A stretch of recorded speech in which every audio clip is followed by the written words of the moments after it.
Good evening. Welcome to the council meeting. Today is November 14th. This evening, we have the invocation by Jay Miller from the Baha'i community of Vienna. Thank you so much for being here with us. Thank you so much. This is from the writings of Baha'u'llah. Be generous in prosperity and thankful in adversity.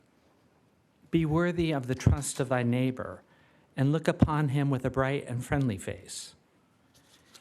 Be a treasure to the poor, an admonisher to the rich, an answerer to the cry of the needy, a preserver of the sanctity of thy pledge. Be fair in thy judgment and guarded in thy speech. Be unjust to no man, and show all meekness to all men. Be as a lamp unto them that walk in darkness, a joy to the sorrowful, a sea for the thirsty, a haven for the distressed, an upholder and defender of the victim of oppression. Let integrity and uprightness distinguish all thine acts. Be a home for the stranger, a balm to the suffering, a tower of strength for the fugitive. Be eyes to the blind and a guiding light unto the feet of the erring. Be an ornament to the countenance of truth, a crown to the brow of fidelity, a pillar of the temple of righteousness, a breath of life to the body of mankind, an ensign of the hosts of justice, a luminary above the horizon of virtue, a dew to the soil of the human heart, an ark on the ocean of knowledge, a sun in the heaven of bounty, a gem on the diadem of wisdom, a shining light in the firmament of thy generation, a fruit upon the tree of humility. Amen. Thank you so much. Please rise for the Pledge of Allegiance.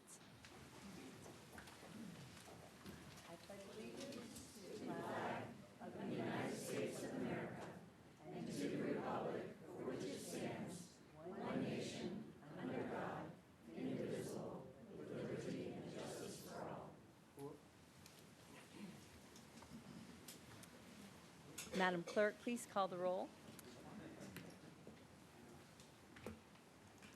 Where is everybody? This is weird. Councilmember Anderson? Here. Councilmember Brill? Here. Councilmember Patel is not here yet.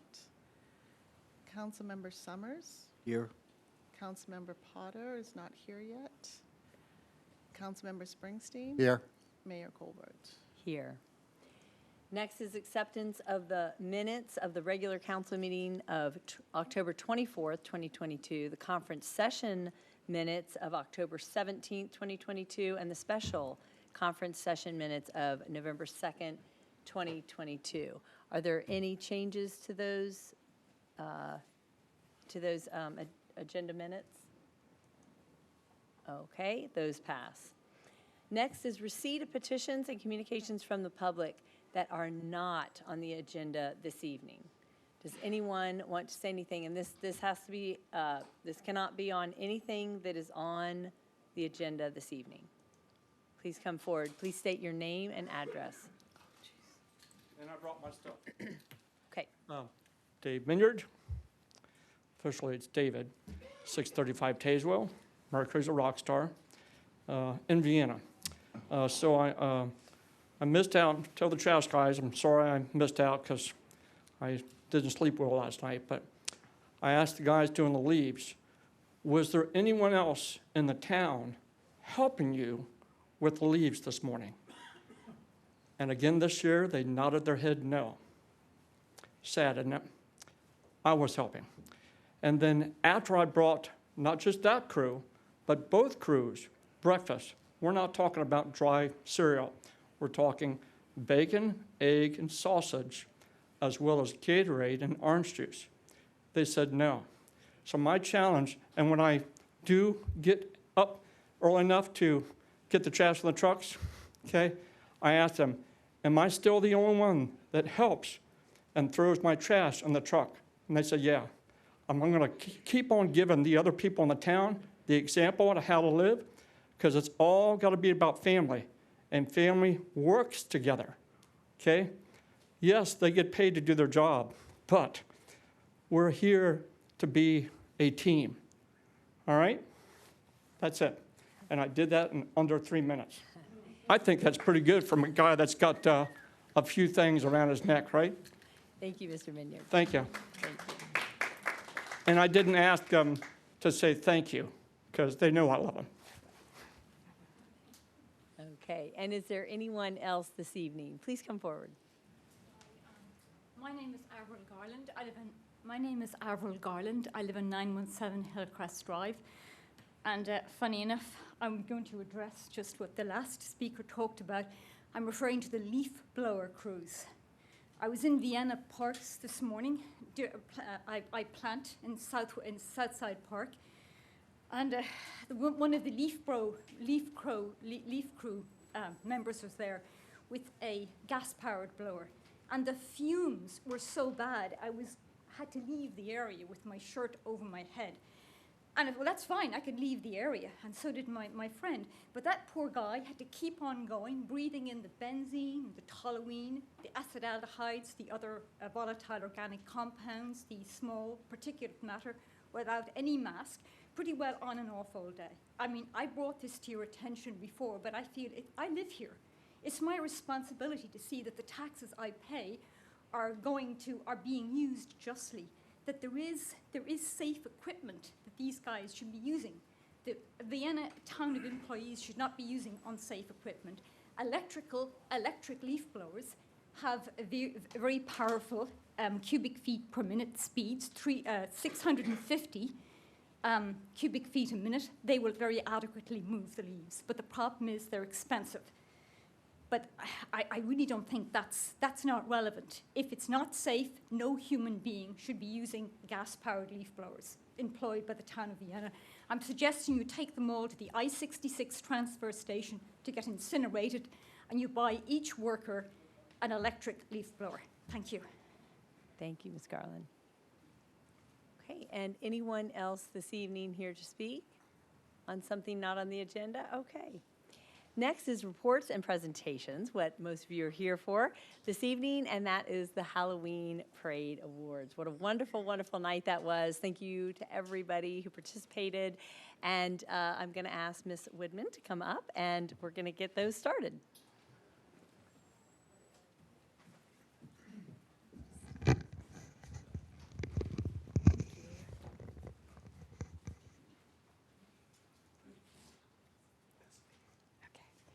Apologize for having my back to council. But welcome, everybody. Thank you all for being here today. Honorable Mayor Colbert, members of council, town manager, and of course, our Halloween Parade Award recipients. We're so glad that you're here.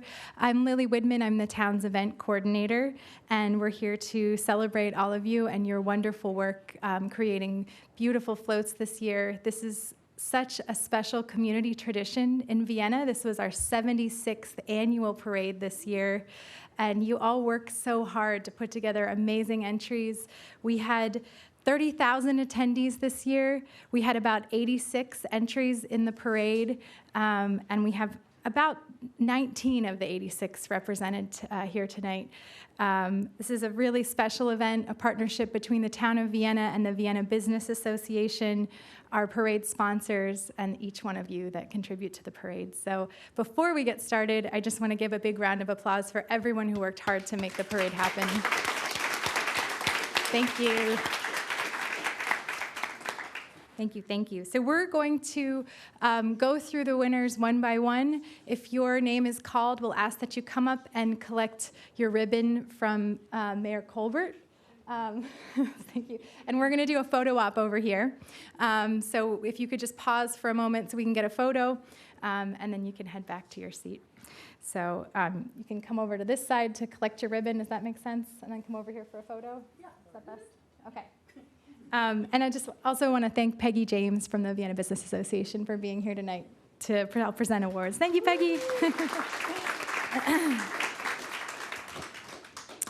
So the first award we're going to give away is the Best Youth Band. That award goes to the Vienna Jammers Percussion Ensemble.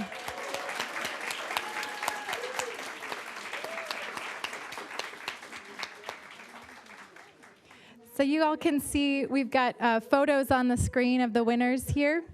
So if you don't remember the float, or most of you were in the parade, so you didn't necessarily get to see the whole thing, you got a little look at what each of the floats looked like this year.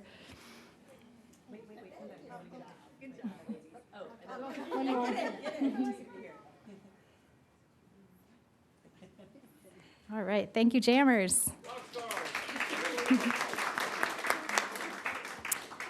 Next award we're going to be giving out is the Youth Performing Groups. Coming in at third place, we have Spotlight Dance Company. Please put your hands together and thank them. Thank you, Spotlight.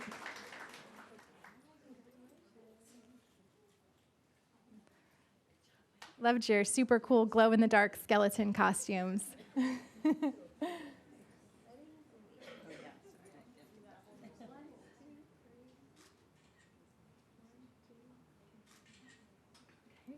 Second place for youth performing groups is Kaizen MMA of Vienna.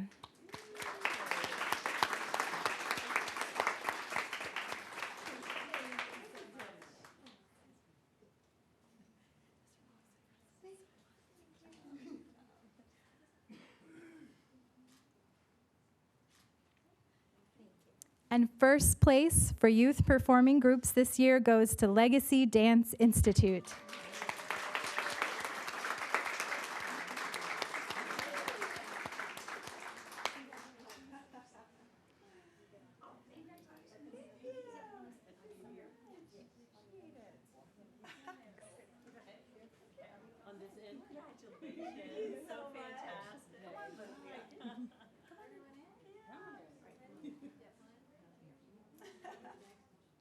So some of you guys may remember this already, but our parade theme this year was Time Machine, Vienna in the past, present, and future. And when you look at the photos, you can see how some of the groups interpreted that. Legacy had super cool futuristic, like silver space pants and, and those goggles. It was awesome. People got really creative. All right. Now we're moving into adult performing groups. Third place in adult performing groups is Bikes at Vienna.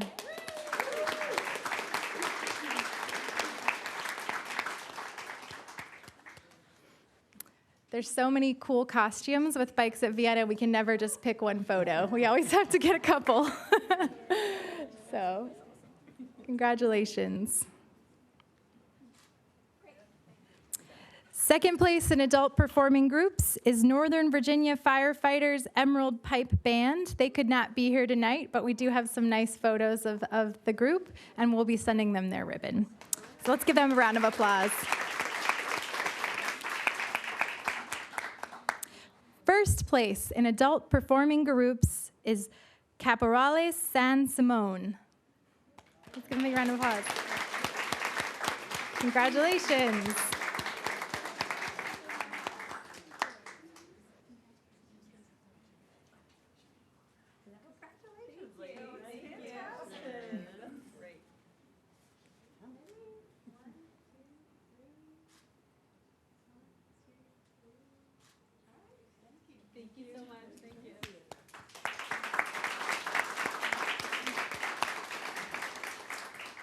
So the next award is a special one we're going to give out.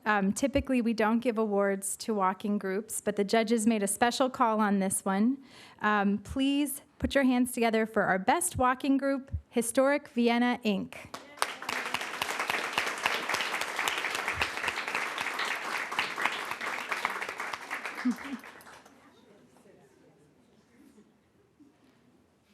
We'll have a ribbon for you in a few weeks.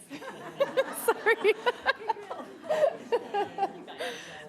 Sometimes when the judges throw us for a loop, we have to improvise.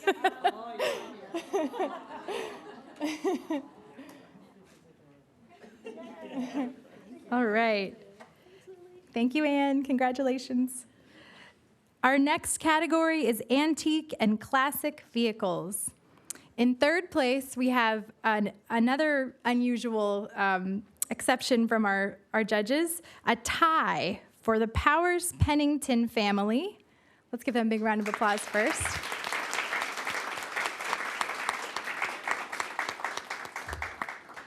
And the Rotary Club of Vienna.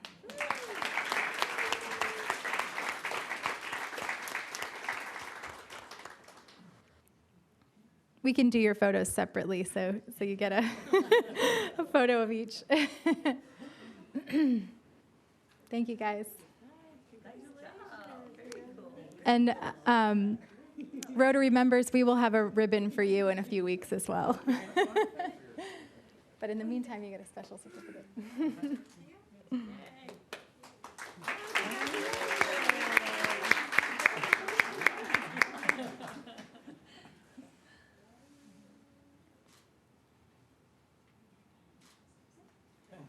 All right. In second place for antique and classic vehicles, we have Merrifield Garden Center.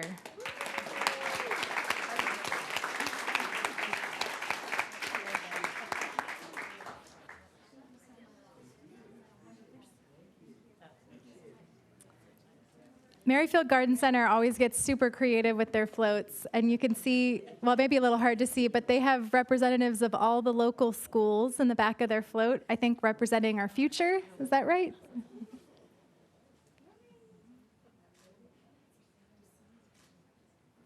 All right.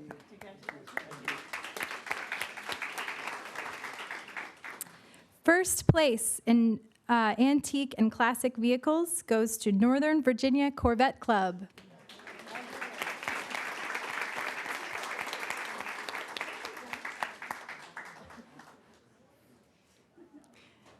We were previewing the slideshow earlier, and my colleague Zane said, "That's a nice car."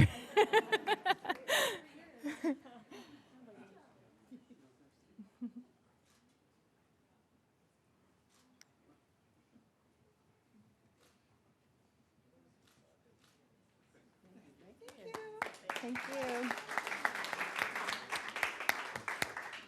Okay, now we're moving into floats. So our first category is floats without music. Coming in third place for floats without music, we have STEM Tree Education.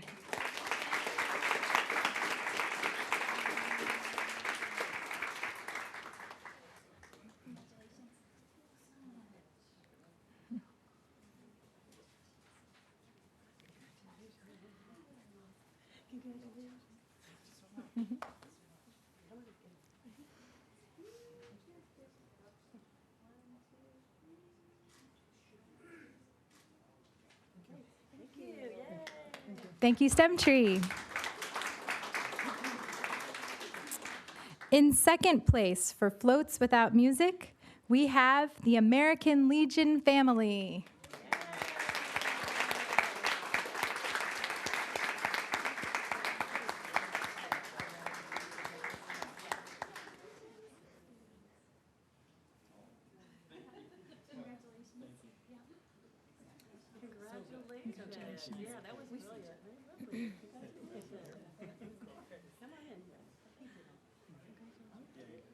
So every year for 76 years, the American Legion Color Guard has opened up our Vienna Halloween parade. So it's always exciting to give them an award at the Halloween parade. Thank you all.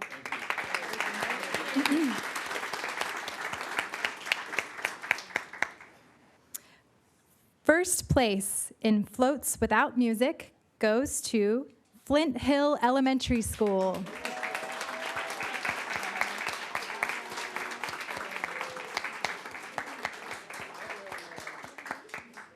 Great float, guys. Congratulations. Thank you. Good to see you.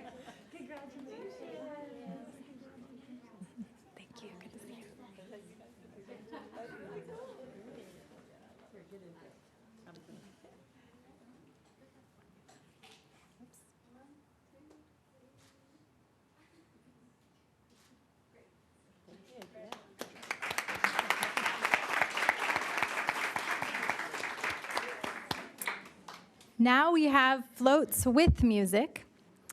Third place winner of Floats with Music is Alia Salon and Spa. Is anyone from Alia here?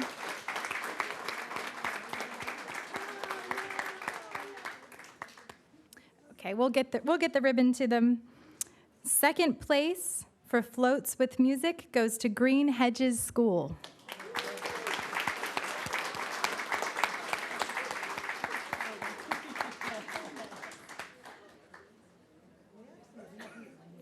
Oh, I know, I know what job they're doing. Thanks. It's hard to tell from the video, but the members of the Green Hedges Jazz Band are actually inside that float playing in the parade. So it's pretty cool.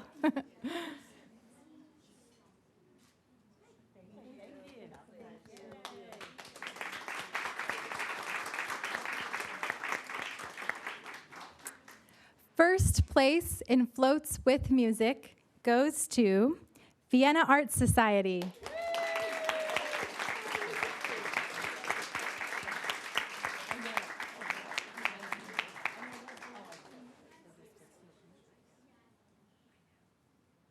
Come on up here, Vienna Art Society. Mary Ellen, don't be shy. Mary Ellen, come on, let her walk. Doesn't matter. You're part of the group. Get in here. Awesome, such an awesome. Lou, get in here. Get in here. We know the photographer. Yeah. Here, you guys come in the middle, bud. Come in here. Now let me go with you. Okay. Here. All right, there we go. What's that? What are we doing? Like this? Turn sideways and Here? Like this? Sorry.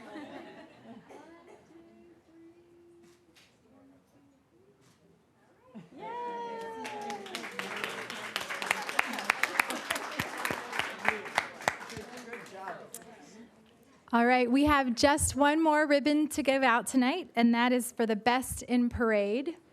So if you have a laugh, we could do a little drum roll. And the Best in Parade goes to the Gotta Swing Dancers. Is someone here from Gotta Swing? There we go. Great.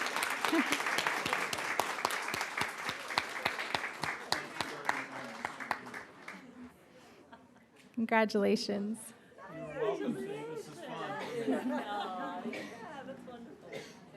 We'll keep it there.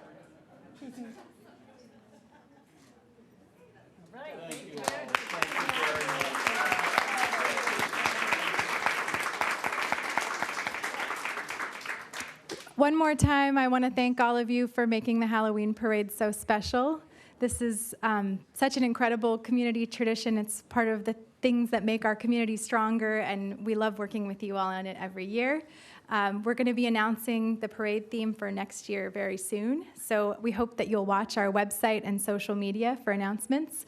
Our friendly URL for the parade is viennava.gov/Halloween, so that's where you'll see the parade announcement for the next year's theme.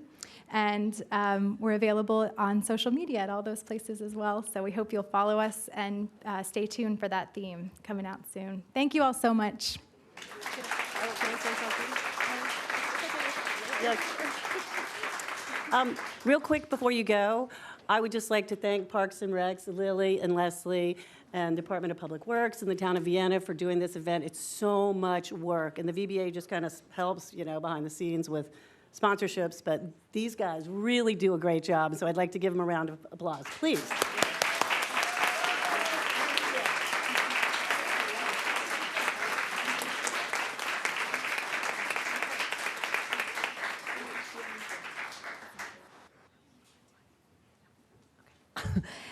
Thank you, everybody. And we're going to have the rest of our meeting. Feel free to leave. you will not hurt my feelings. It is not rude. Have a good evening.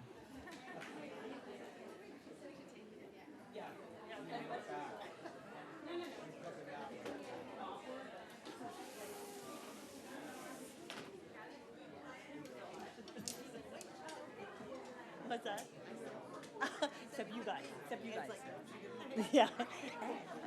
Not you.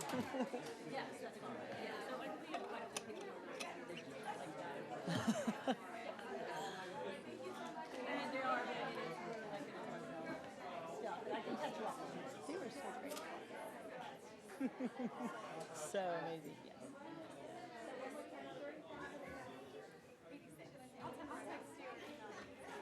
Zane, do you need help?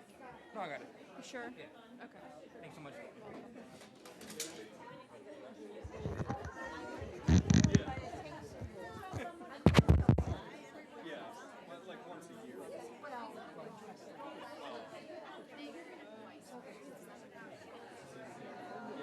Orange goes with orange. I like that. There's a manager, and then there's a.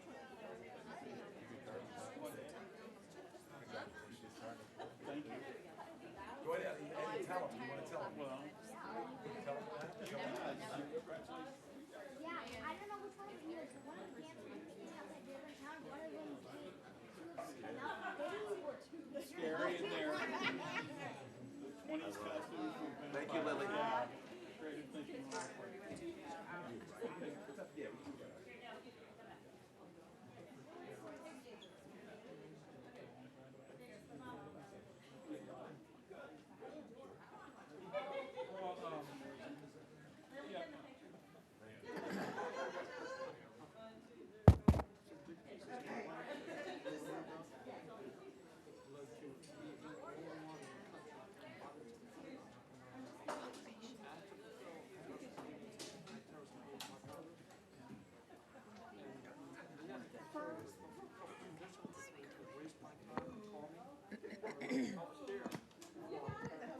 First one, I'm not your villain. Number two, whatever's too right line, I get it. The next item on the agenda for this evening is a proclamation for Small Business Saturday, which is coming up. Whereas the government of Vienna, Virginia celebrates our local small businesses and the contributions they make to our local economy and community. And whereas according to the United States Small Business Administration, there are 32.5 million small businesses in the United States. Small businesses represent 99.7% of firms with paid employees. Small businesses are responsible for 62% of net new jobs created since 1995. And small businesses employ 46.8% of the employees in the private sector in the United States. And whereas 79% of consumers understand that the importance of supporting the small businesses in their community on Small Business Saturday, 70% report the day makes them want to encourage others to shop small. Independently owned retailers and 66% report that the day makes them want to shop small all year long. And whereas 58% of shoppers reported they shopped online with a small business and 54% reported they dined or ordered takeout from a small restaurant, bar, or cafe on Small Business Saturday in 2021. And whereas Vienna, Virginia supports our local businesses that create jobs, boost our local economy, and preserve our communities. And whereas advocacy groups as well as public and private organizations across the country have endorsed the Saturday after Thanksgiving as Small Business Saturday. And now, therefore, I, Linda J. Colbert, Mayor of the town of Vienna, Virginia, do hereby proclaim November 26, 2022 as Small Business Saturday. And I'm going to present this, yes, yay, small businesses. Please shop local. And I'm going to present this to our Hallie, who works in the Economic Development Office. Thank you.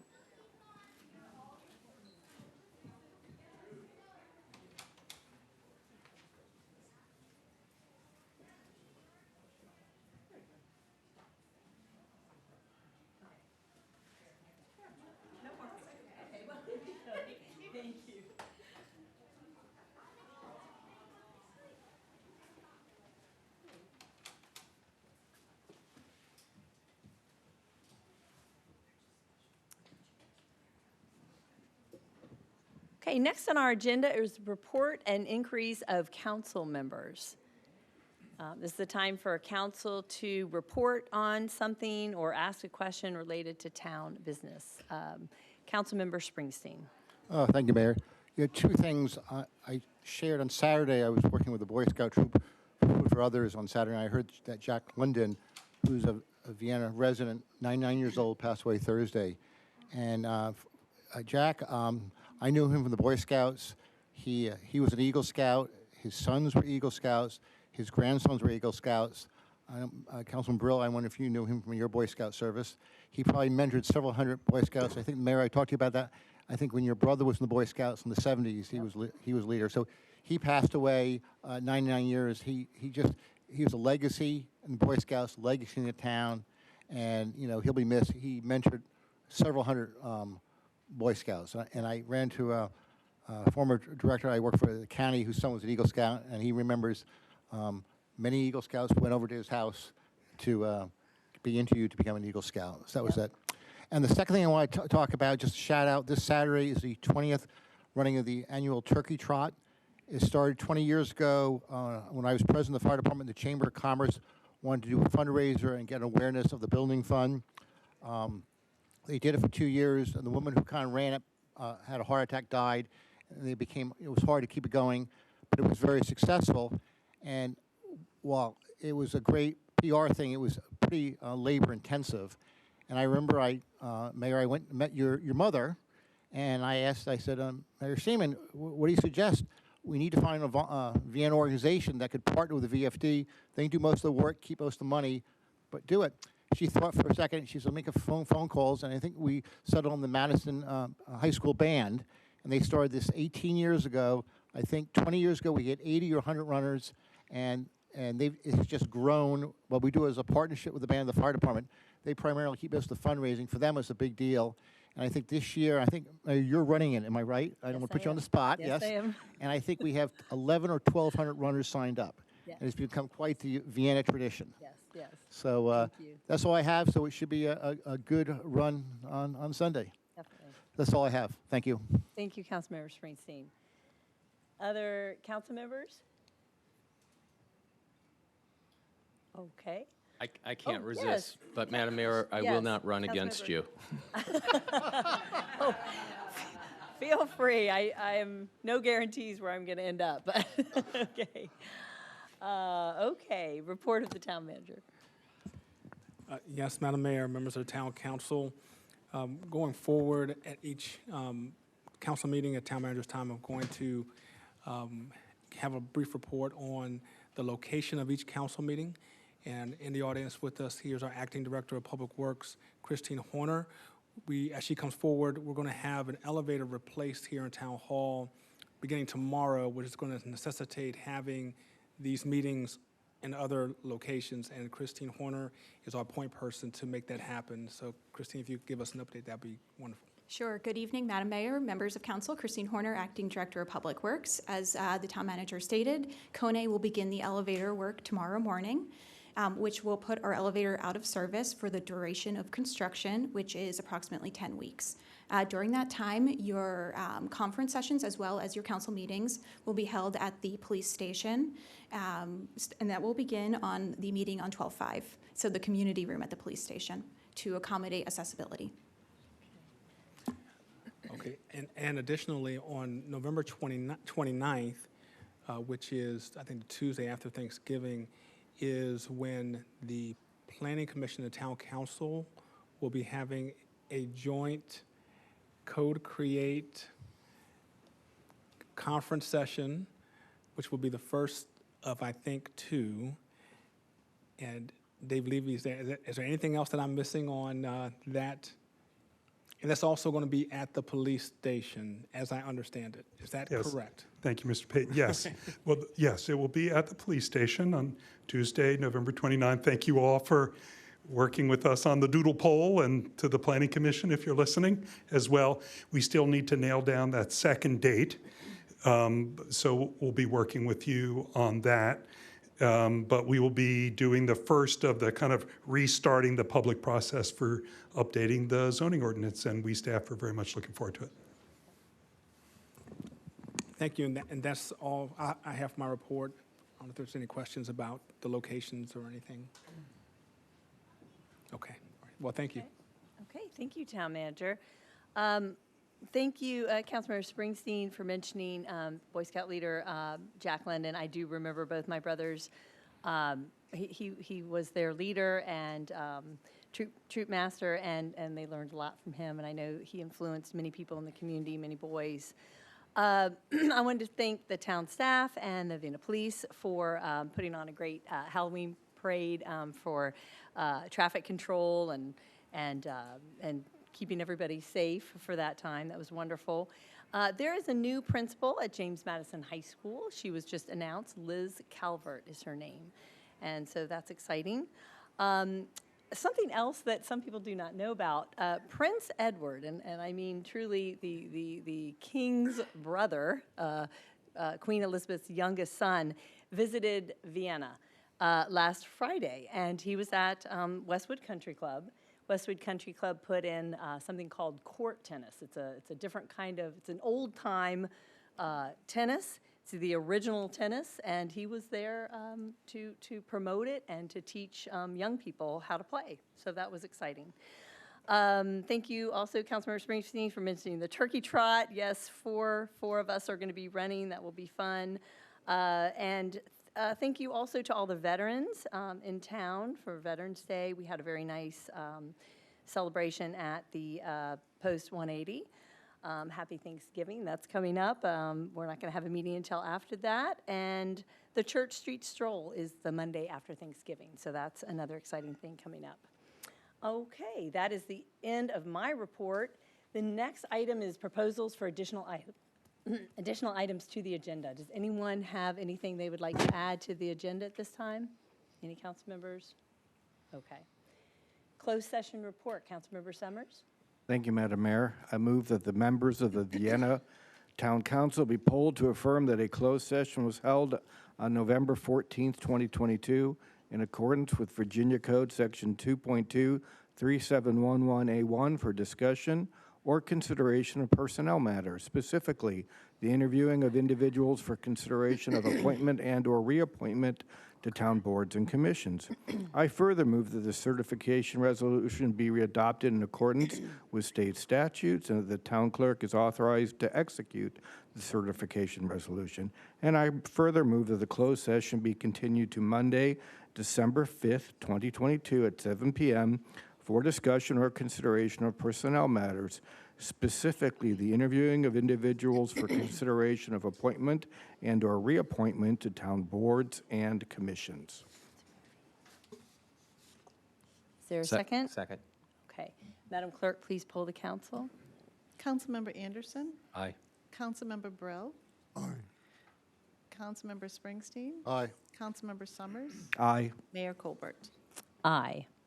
That passes. Councilmember Summers, please continue. Thank you, Madam Mayor. I move that John O'Keefe be reappointed to the Pedestrian Advisory Committee, said term to be retroactively effective September 1st, 2022, and expire September 1st, 2024.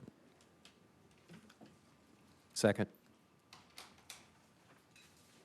Madam Clerk, please poll the council. Councilmember Anderson, Aye. Councilmember Brill, Aye. Councilmember Springsteen, Aye. Councilmember Summers, Aye. Mayor Colbert. Aye, that passes. And just wanted to make note that Councilmember Patel is now here. Glad you could make it this evening. We skipped over something that I'm going to go back to, and that's proposals for additional items to the agenda. We do need to change a council meeting from October 9th to October 2nd. The Virginia Municipal League Conference is the weekend of the 9th, I believe, the 6th through the 10th.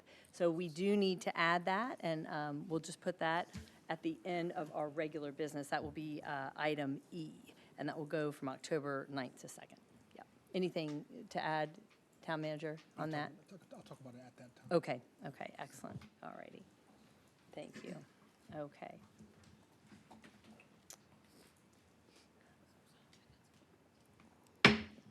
We have a public hearing. We have two this evening. The first one is on the town's 2023 legislative agenda. Town Clerk, please call roll. Councilmember Anderson, Here. Councilmember Brill, Here. Councilmember Patel, Here. Councilmember Springsteen, Here. Councilmember Summers, Here. Mayor Colbert. Here. Okay, and I'm going to turn to our town attorney to present. Good evening. Thank you, Madam Mayor, members of council, members of the public. On October 12th, the town council had work conference session with Senator Chap Peterson, our longtime senator in the General Assembly, went over a proposed legislative agenda, spoke about some things that were successful last year on the town's legislative agenda, and then some items that were carryover and possible new items to discuss for the 2023 General Assembly term. Senator Peterson gave some great insight about possible outcomes of some bills and what the General Assembly was going to focus on in 2023. And based on that and council's input, we have a proposed 2023 legislative agenda with rough priorities based in part on last year's prioritization that council had done. We had removed items that were either moved or had passed from last year's agenda. So with that, I'll leave this for discussion after receipt of input from the public. Okay, thank you, Town Attorney. Is there anyone here this evening that would like to speak on the legislative agenda?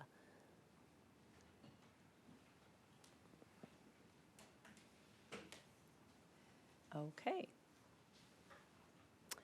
All right, and I don't believe we received any emails on this item. Okay, council, would anyone like to close the public hearing? I will. I move Thank to you. close the public hearing. Second. Okay, Madam Clerk, please poll the council. Councilmember Anderson, Aye. Councilmember Brill, Aye. Councilmember Patel, Aye. Councilmember Springsteen, Aye. Councilmember Summers, Aye. Mayor Colbert. Aye. All right, so now discussion from council members.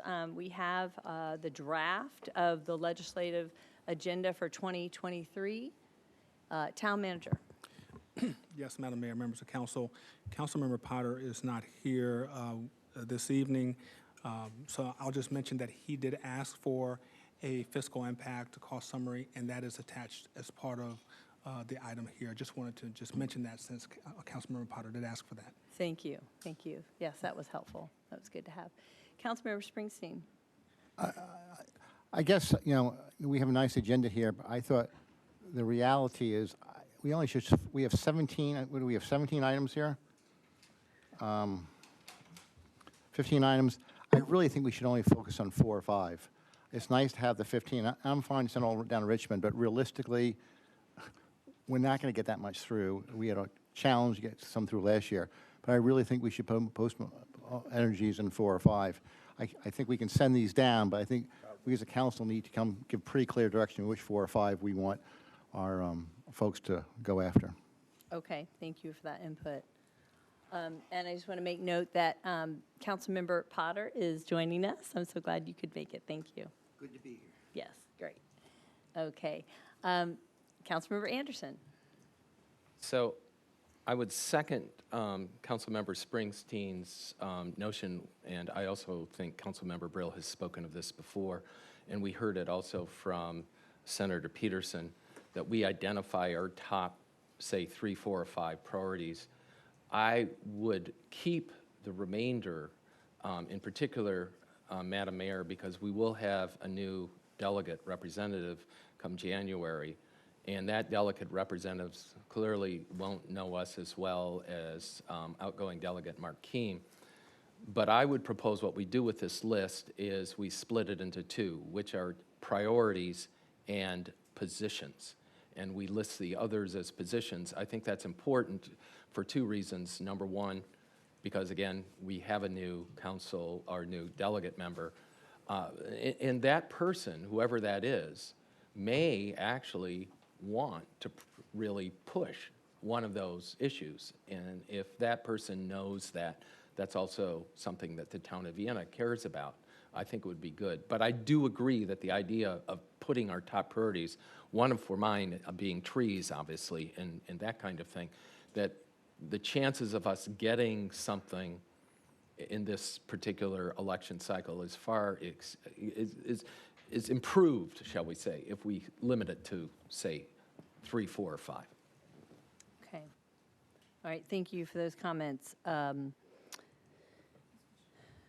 Okay, Councilmember Patel? Thank you. I just had a question. Yes. Are these ranked after our feedback on what we felt were the most important things, or are they not ranked yet?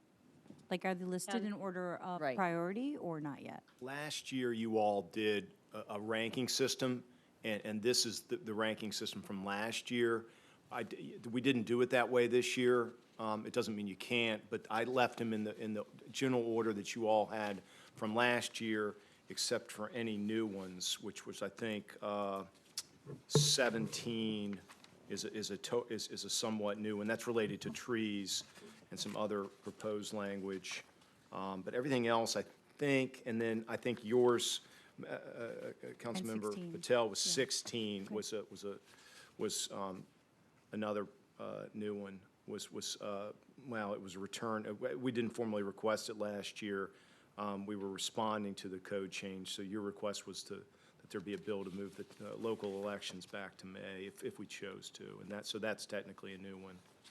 Okay, I just was confused because I thought at the work session we talked about ranking them again, and that we would do it via email and then kind of tally the results and then put the top preferences, like whichever had the most votes. You are and right. I do believe, I remember that. I thought we talked about yeah, that. So I I'm just remember that. wondering if we can like maybe fast forward and just adopt that method, and we can all maybe look through the list and email Steve, I guess, what our preferences are, and maybe rank them that way, if that seems fair, because then everybody gets their kind of own opinion expressed that way, and we don't have a laundry list of 17 things. We can hone in on things that are really important to the council. Okay. All right. Thank you, Councilmember Patel. Town Manager?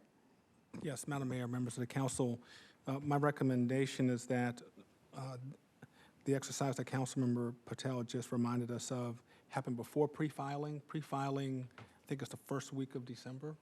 So we want to get that information to the town attorney in enough time for him to be able to. Well, what I would suggest is this: if there's anything you don't want to leave on, either as, and I know you haven't made any decisions yet, as a priority, and then positions, if you want to form them into two groups, and then, we can do whatever, if you want a top 4, top 5, based on the voting, and then the rest will go into the positions category. There might be some, I think Senator Peterson, how many bills did he said he's already had?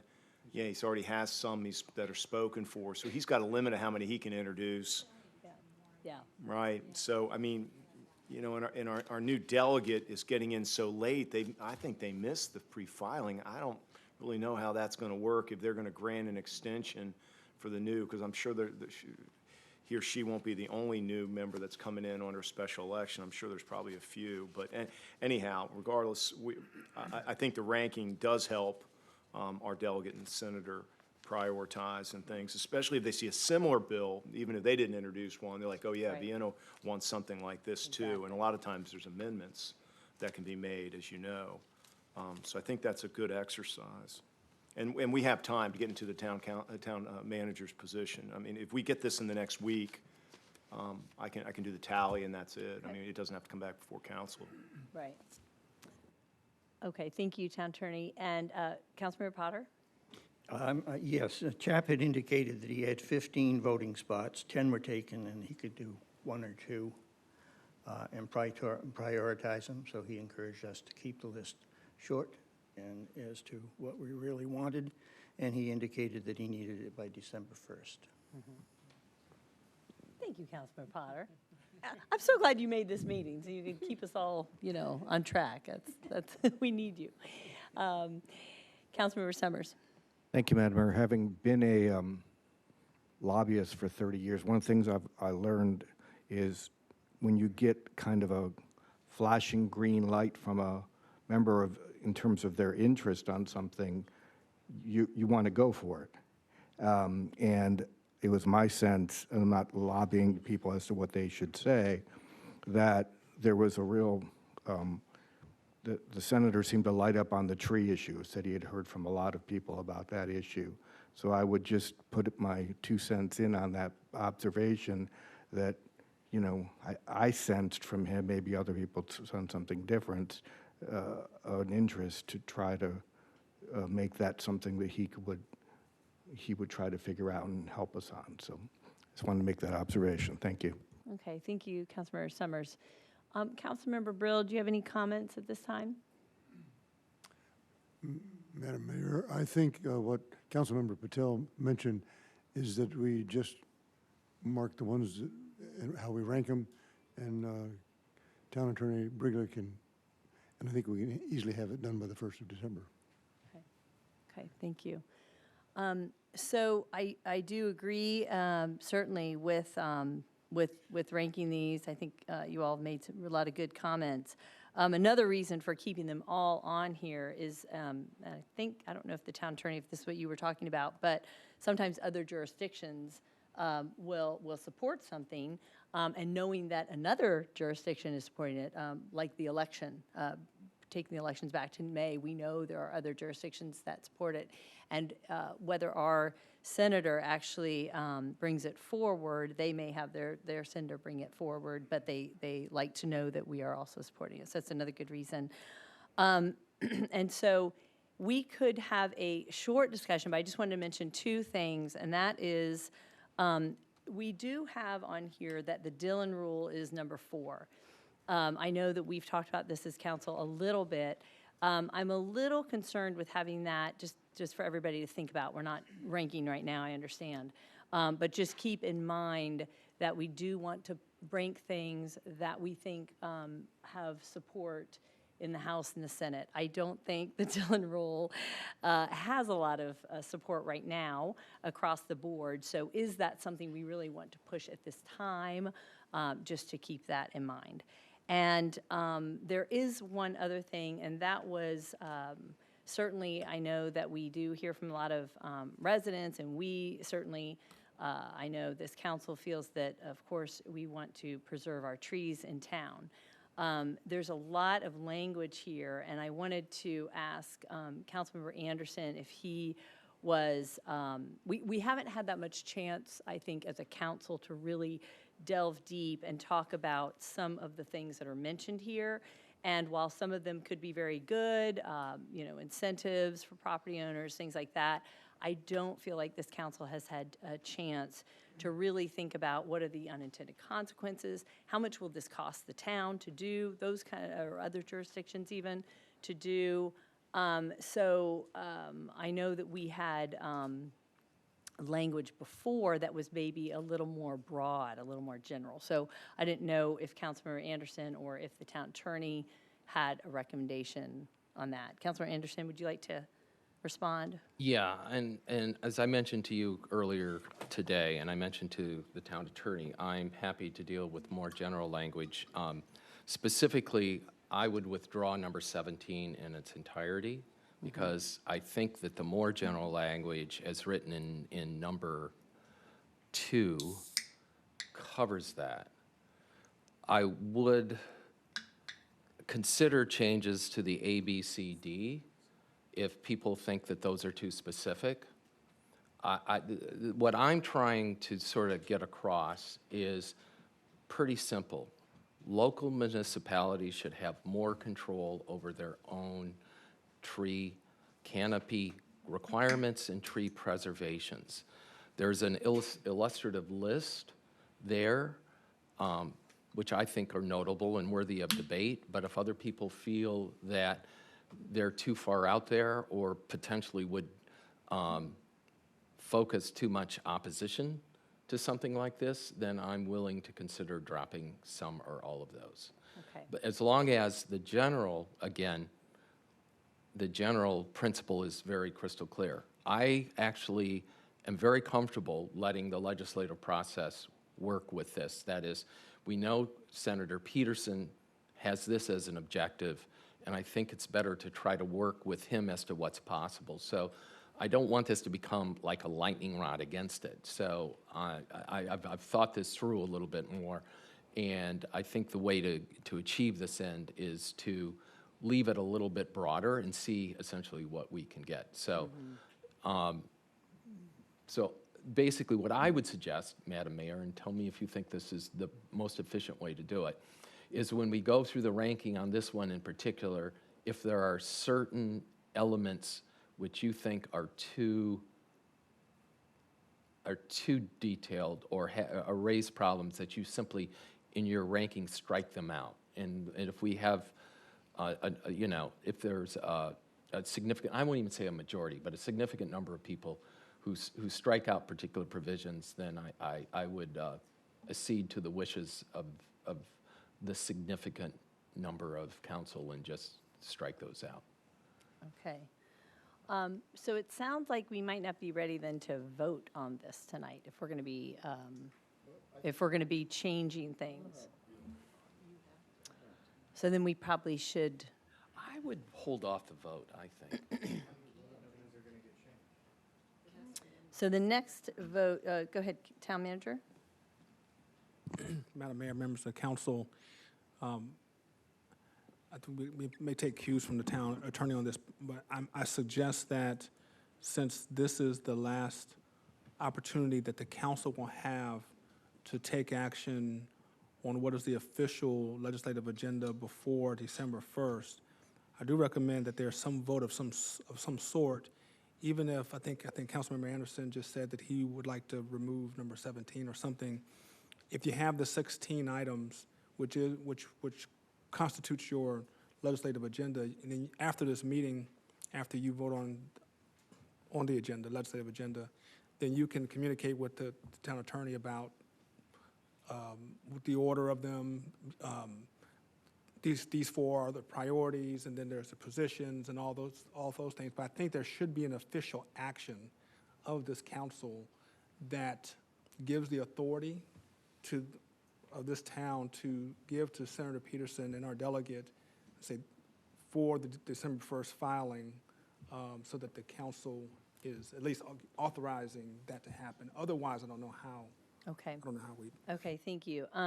So if we keep this more general, appreciate Councilmember Anderson withdrawing number 17. My suggestion on number 2, even though I am for some of those, and I'm not sure, again, I just don't think we've had time to talk about it, we might want to, A, B, C, and D, we might want to take off for now, just because those are a little more specific. Leaving it a little more open could benefit us better, and I think it could benefit us better with getting more support from other local, other jurisdictions, because we do know that Virginia, there are other jurisdictions that may not support this if we get too specific. Councilmember Patel. Okay, so before I make the motion, I'm going to tell you what the motion would sound like, so that I think it's a good way to attack this. So the motion would say to approve it with the rankings that are submitted after today's meeting, so prioritized by the ranking of council, and then I would say, and the modifications made to item numbers 2A, B, C, and D. And then that way we can go ahead and kind of weigh in on those if we want. And I think it leaves us some open opportunity to be able to switch the order that these are in. And we could say items 1 through 16, prioritized by council with modifications to 2A, B, C, and D. Madam Mayor? Okay. Town Attorney, is that something that we could, does that sound? Madam Mayor, I don't know how. I am comfortable with that. The only thing I want to have a caveat is there was a mention. So what I would envision is, so if 2 council members put number 1 as number 1, the way I would do it, and I think this is how we did the last time, since there's 16 agenda items, I would give that 16 points. If number 2 came up number 2, I would give that 15 points. And then whoever voted for those, and that's how we do the point system, and that's how I would do the final ranking. Then the next thing would be, do you want to have a hard break at number 5, whatever is ranked 5, and the rest of them become positions? There might be some merit to that, because supporting a review of the Dillon Rule might be a position. We feel strongly about that here in the town, but that's more of a position than a specific bill. Town opposes, or town supports revenue sharing mechanisms, which is 13. That's probably more like a position. That would be a position because it's 13. If you all want to use that format, maybe that should be part of the motion as well, is that there's going to be a top, whatever, 4 or 5 that'll be listed as priorities, and then the rest will be listed as positions on the formal legislative agenda. Okay, so that answers the ranking. Then what about the, I'm a little nervous to not decide tonight on the, what we're voting on any particular agenda item, and it sounds like with the tree canopy, we're a little unclear. Should that be, I think that should probably be decided what it is that we're ranking. Let me because make this a little otherwise- easier for you. You're talking about the A, B, C, or D Well, options right, on I number think 2. that should be decided tonight. The rankings I'm comfortable Okay. with, but do you, Well, let me just point about, you should take off number A. A is part of the current legislative platform. right. We've been, the last 5, Sure, 6 sure, years, we've been that's part asking of the the- General right, Assembly exactly. to give us the authority to have tree canopy requirements in fewer Right. years. Right now, it's 20 years, 20% in Right. 20 years. And I We think want it says 20% in that 10. above. Mhm. And that's already in there. So that general goal is already, I would submit, right, encompassed in the current language of number 2. So Right. I don't know that you even need that there. The other ones are the ones that maybe you guys want to decide either through the ranking systems or tonight. okay. I think I may be able to offer some Okay. help on this. Let me, did you want to, let me let the town manager, and then we can move forward. Yes, Madam Mayor, members of the Town Council, just from a process standpoint, everything that the town attorney just said, and I would suggest that the correspondence be individually sent to the town attorney, so there would not be an yes, electronic the rank- meeting Yes. taking place. Okay, thank you. Okay, Councilmember Brill, I'll come back to you. I just want to get everybody. Councilmember Brill. Just a quick question. Are we trying to assemble our ranking tonight? No. Okay. No, My thank second you. question Good is- question. is- That, I think we're comfortable with doing over email. Looks like I'm looking around and people are okay with that. I think what we need to decide, though, is if we're going to do a ranking, each item needs to be clear what we're ranking. And so there has been discussion on the tree canopy, and so I think that needs to be decided before we start to rank it, because we don't know what we're ranking. So that's where we're at. Councilmember Summers? I would be opposed to voting on anything that would require language changes after this meeting. Yes. So I don't even know why we're discussing that. So Town Attorney, I don't see how we vote for something and let the language be worked out later. No, right. So, Right. so the rankings are fine, but there should be no ambiguity. Right. And if we have to take an issue off, fine. If we need to stay here and discuss it, fine. But I am uncomfortable with people sending in, other than a typo, any kind of legislative changes after a vote. I've never Right. seen Right. us do that before.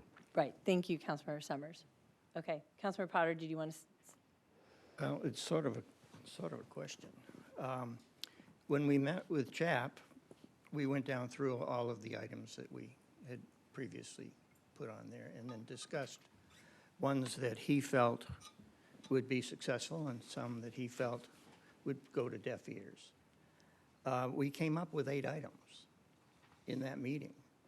That's why I was surprised to see that there were 17 on one list and 18 on another, because we had tried to narrow it down, I thought, in the meeting that we had with him. So are we ignoring that and going back to where we were before we met with CHAP, or are we going to go with what we discussed with him and his recommendations on what would be heard, what would not be heard, what he thought would be successful, and what he thought would not be successful? Town Attorney, did we have, what was the list that, is that on our attachment this evening? No, I mean, he was, well, and in all due respect to Senator Peterson, there's some items on here he said he personally couldn't support, but he understands the council wants Right, it.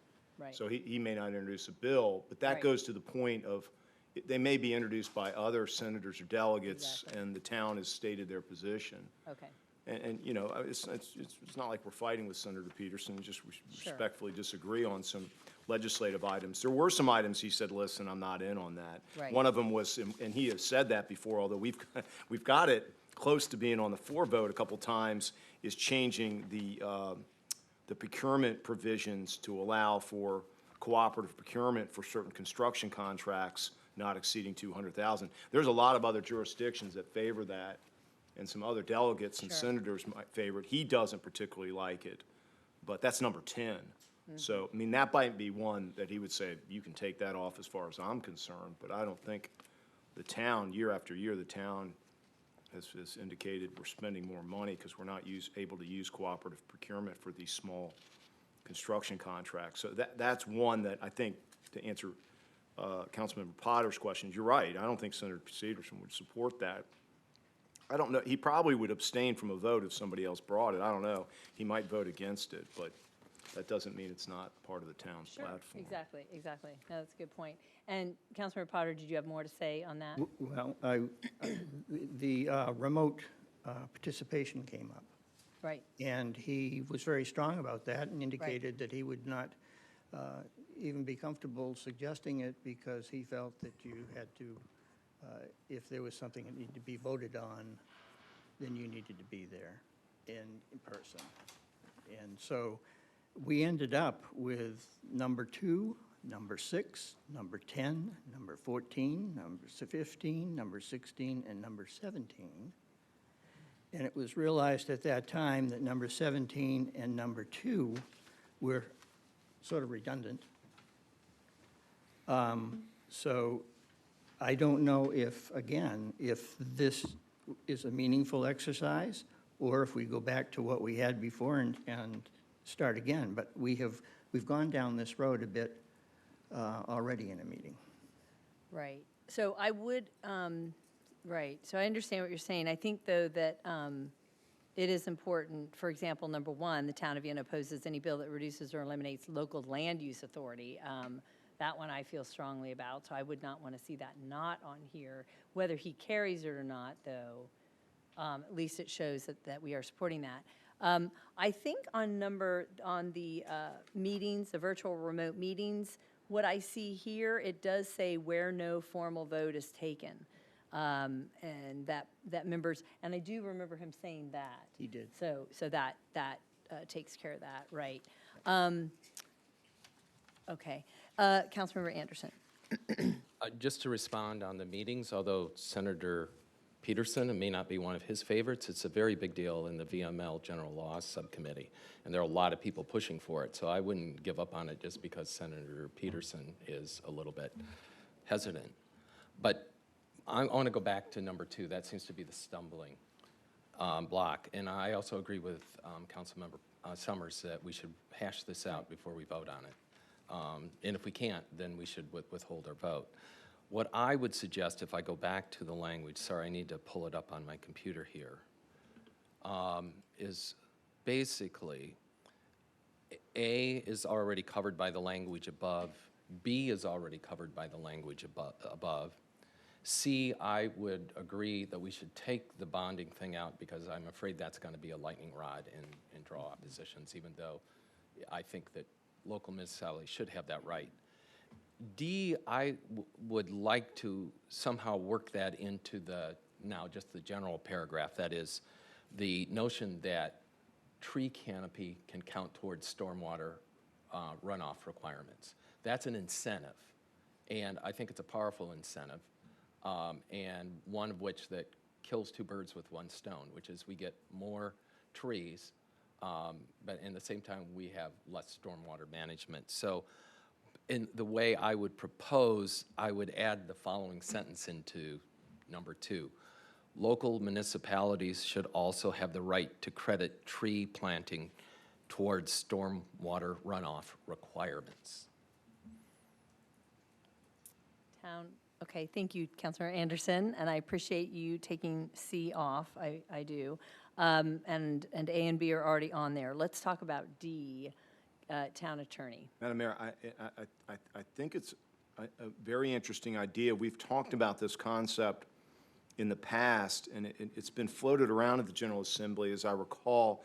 I think it's tied towards the statewide best management practices and whether that's an acceptable stormwater management practice. And it usually triggers a different kind of review because it's a statewide change. It's not, they're a little bit leery of adding separate categories in the stormwater management if it's not already in, you know, and we have a permit that's issued through DEQ. I'm looking over at the Director of Public Works. I mean, the idea is very interesting. I think the mechanics of it, how it works in the General Assembly, they've been referring these kind of bills to study commissions for part of review. And maybe that's good. We get it in there. It might already be in there. I don't know the answer to that. And David Bolivar, our consultant, might have some information that we can provide on the status of that. I know they're reviewing, as they do on a regular basis, what is best management practices. So I don't think it hurts to leave it in, but I don't know that it's going to make it into a bill, because it's the kind of bill that the state agency staff come in and say that needs to be referred to a study commission if it hasn't already. That's my only concern about that. I don't know that you're going to get active legislation the way they do it. I'm thinking could we ask Director of Public Works to come up? I think she might have some information for us on that. Good evening, Madam Mayor, members of Town Council. Yes, my current understanding is that the state has set a task force to study trees as BMPs. I don't believe the task force has results on that yet, but that would allow, if they come up with those findings that support it, as the town attorney stated, that would be one of the options within the state stormwater handbook that we would be able to choose from to meet stormwater management. Okay. Does that help? I think so. Does anyone else have a question for Director Horner?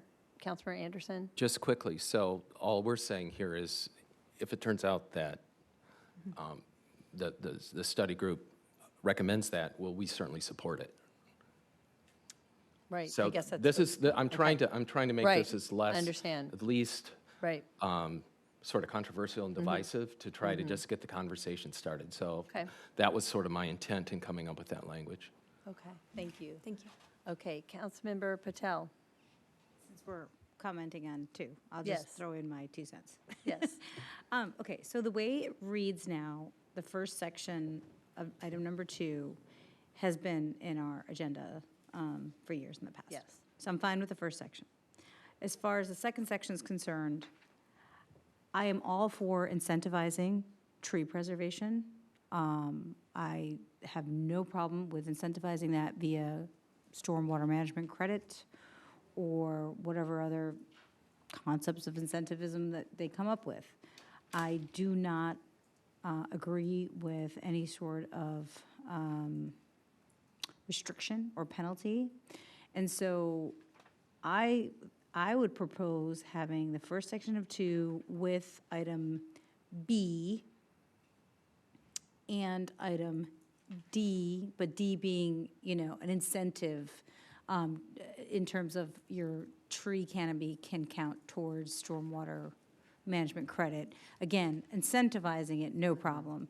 I don't agree with the language that is in the second section of 2, again, because I don't believe in, I just have a thing about personal property rights, and I just really feel like I would hope that most people are reasonable, and if they can get a nice significant incentive from keep preserving a tree, they would opt to do that, as opposed to like saying you can't take your tree down because it is X, Y, and Z. So to summarize, first section of 2, no problem.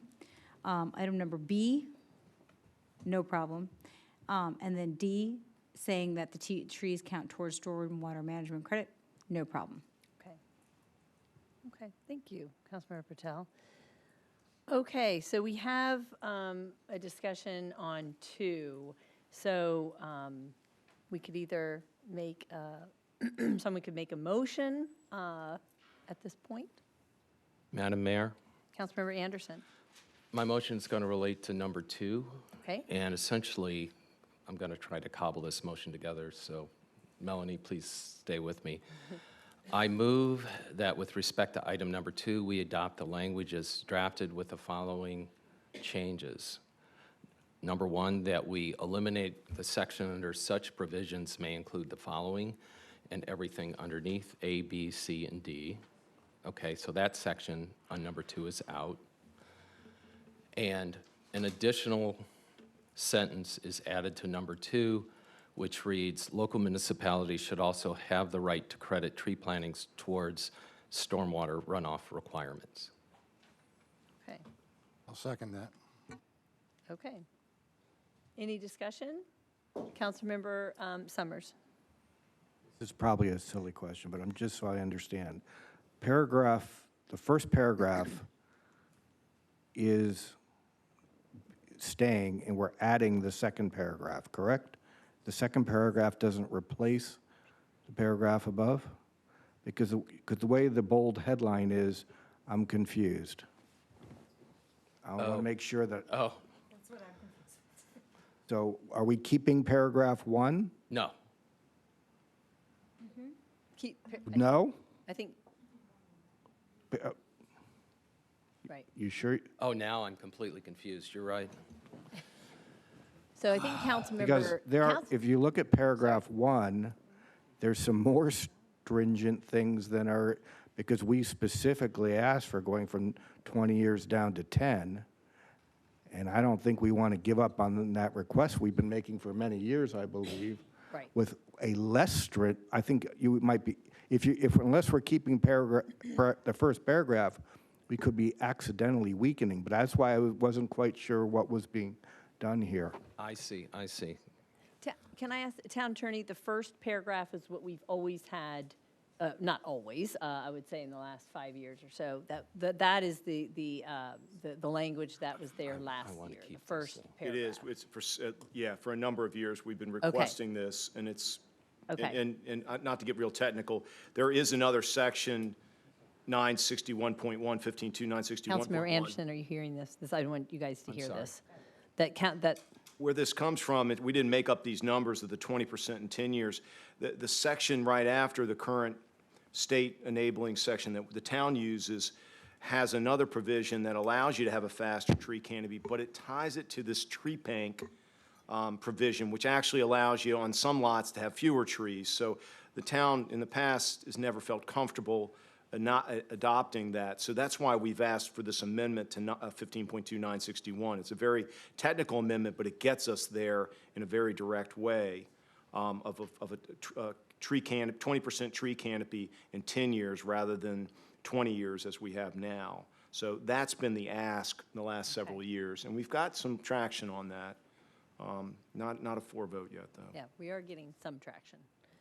Councilmember Okay, Anderson. now I think there may be a way to sort of meld 1 and 2, which is keep 1, that is the first paragraph, and then pick up at in addition, local municipalities should have as part of the second paragraph. Again, eliminate the such provisions may include the following, eliminate that entirely, and then finally add in somewhere within the second paragraph, the sentence about local municipalities should also have the right to credit tree plantings towards stormwater runoff requirements. Okay, is there any one that, I'm a little concerned with the age, size, beauty, or other special significance, because and look and feel, I feel like it's just a little ambiguous. I'm not sure who's judging that. Does that take more people in town to, do we have to hire people to go do that? I mean, just those kind of things concern me a little bit. I mean, if I had my preference, you can make your motion the way you would like. I would keep the first paragraph and then D. I do like the D. I think everybody is agreeing. Councilmember Patel mentioned D. I understand wrapping in the stormwater management. But that's up to you.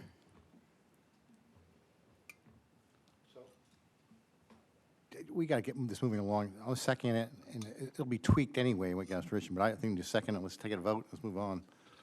Okay. Discussion? Councilmember Patel? Yeah, I'm going to make an amendment to that motion then. Okay. Okay, so the motion that Councilmember Anderson has proposed is to keep paragraph 1 as is, continue with that motion, or with that language, starting in the second paragraph where it says, in addition, local municipalities should have the right to put in place, right? And then he is proposing to remove A through D. Did I summarize that properly? Right, and Okay. then add in the final sentence regarding The stormwater management. stormwater management. That's right, okay. And I am going to make an amendment.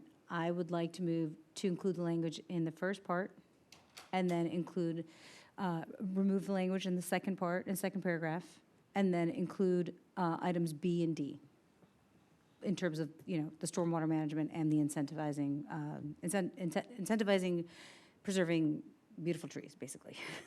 Okay. So that's Your amendment. Okay, is there a second? Okay, I will second that. Okay, we are voting now. Is there any discussion? Yes, point of Okay, order. And this Councilmember is Anderson. where we got in trouble last time. Okay. When you amend a motion, you have to refer specifically to the motion on the floor.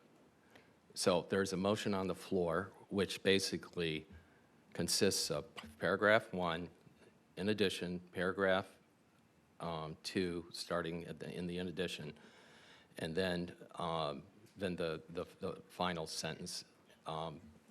It needs to be stated as to how it's amending the motion on the floor, to make sure we all understand it. Okay. I thought I did by stating what your motion was and saying I would like to remove the second paragraph, and remove items A and C, and But A and allow C are items already B out. and D. Okay, sorry, that's right. So to add back, okay, I would like to remove paragraph 2, but to add back items B and D. Okay, Okay. okay, okay. hope that's clear. Okay. All right, any discussion on that? Just so I'm confused. So we're basically saying, in addition, we want B and D, correct? Second paragraph, my motion removes the second paragraph in its entirety. Right. And only adds back B and D, Right, we're saying, in addition, we want B and D in Right. English. in addition to paragraph 1. Yes. Yes. Okay, I got it. Okay. All right, anyone else questions? Okay. All right, Madam Clerk, please poll the council. Was it seconded? Yes, Are we voting on, The amendment. Councilmember Patel's, yes. Is there a second? Yes, I Yes. second it, yes. Councilmember Anderson, Nay. Councilmember Brill, nay? Councilmember Patel, Aye. Councilmember Potter, Nay. Councilmember Summers, Aye. Councilmember Springsteen, Nay. Mayor Colbert. Aye. Okay, did I count? How did I count? Didn't pass. 4-3. It didn't pass. Okay, sorry. Yes, my hash marks were wrong. Okay, so that did not pass. Now we are voting on Councilmember Anderson's motion. Madam Clerk, please poll the council. Councilmember Anderson, Aye. Councilmember Brill, Aye. Councilmember Patel, Nay. Councilmember Potter, Aye. Councilmember Springsteen, Aye. Councilmember Summers, Aye. Mayor Colbert. Nay. Okay, that passes. All right, now, we still have the legislative agenda to vote on. All right, is there a motion? I can make a motion now that we- Councilmember Patel, please Okay, make so a we got the motion. language straightened out, okay. So and I can modify this if I do it incorrectly, town attorney, so please let me know. So I move to approve the 2023 Town of Vienna Legislative Agenda with the following modifications. The language modification, item 2, that was just approved, as well as the remaining items prioritized by council with items 1 to 5 ranked in order of importance by the council, and 6 to 16 listed as positions we hold as a town. Second. Okay. Any discussion on that? Councilmember Summers. So looking at, and I may be looking at the wrong document, like Granicus document, there's other stuff in red. Is all the stuff in red not happening under the motion that was just made? Madam Mayor, if I can speak to that. Please. The items in red, I should have caveated, are my editorial comments to remind you of what we did in the work session. And to, like, when we talked about changes, like to the FOIA, there were some edits, but not everything that the council was looking for last year and this year.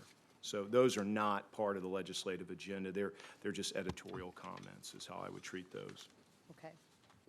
All right, thank you. Does that clarify, Councilmember Summers? Okay, anyone else at this time? Councilmember Brill? A pen and ink on the list we're looking at has a orphan 18 sitting out there.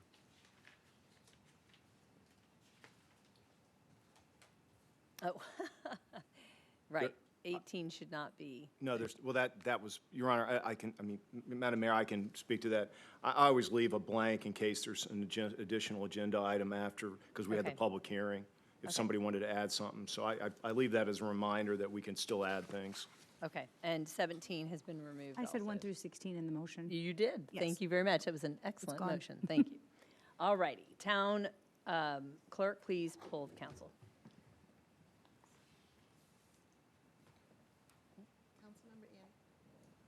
Councilmember Anderson. Aye. Councilmember Brill. Aye. Councilmember Patel. Aye. Councilmember Potter. Aye. Councilmember Springsteen. Aye. Councilmember Summers. Aye. Mayor Colbert. Aye, that passes. Okay, so we have to get our rankings in, everyone, and we'll be good. All righty. We have a second public hearing this evening, and that is on town council consideration of a requested change to the zoning map for a single parcel with 12 existing condominium units and a related request for modifications of site plan requirements for lot coverage, front yard setback, rear yard setback, and minimum lot area. Okay, and the parcel is 127 to 133 Park Street. It is in the transitional zoning district. Requested zoning is RM2, multifamily, low density. Madam Mayor? And Madam Clerk, please take roll. Madam Mayor? Oh, yes, sorry. Councilmember Summers? Thank you, Madam Mayor. I'm going to repeat a statement I made at the last meeting when this issue was dealt with. Following meetings I held with the town manager at my request and the town attorney at my request, I have made the decision myself that I'm going to recuse myself from this discussion. Okay, thank you, Councilmember Summers. Thank you, Madam Mayor. Okay, Madam Clerk, please take roll. Councilmember Anderson. Here. Councilmember Brill. Here. Councilmember Patel. Here. Councilmember Potter. Here. Councilmember Springsteen. Here. Mayor Colbert. Here. Okay, this is a continuation of a public hearing that we had at our last meeting. So, Director of Planning and Zoning, would you like to speak? And then we can ask for input from the public. Thank you, Madam Mayor, members of the council. It's good to be back again with you. Unfortunately, Kelly O'Brien couldn't be here today, Deputy Director. She's worked hard on this as well.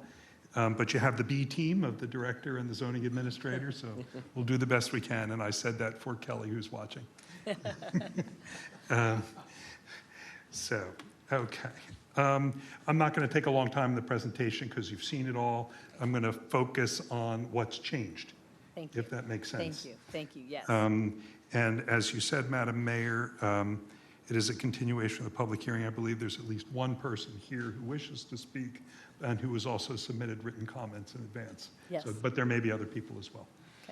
Okay, so as you all know, this proposal is to rezone 127 to 133 Park Street Northeast from the transitional zone to RM2.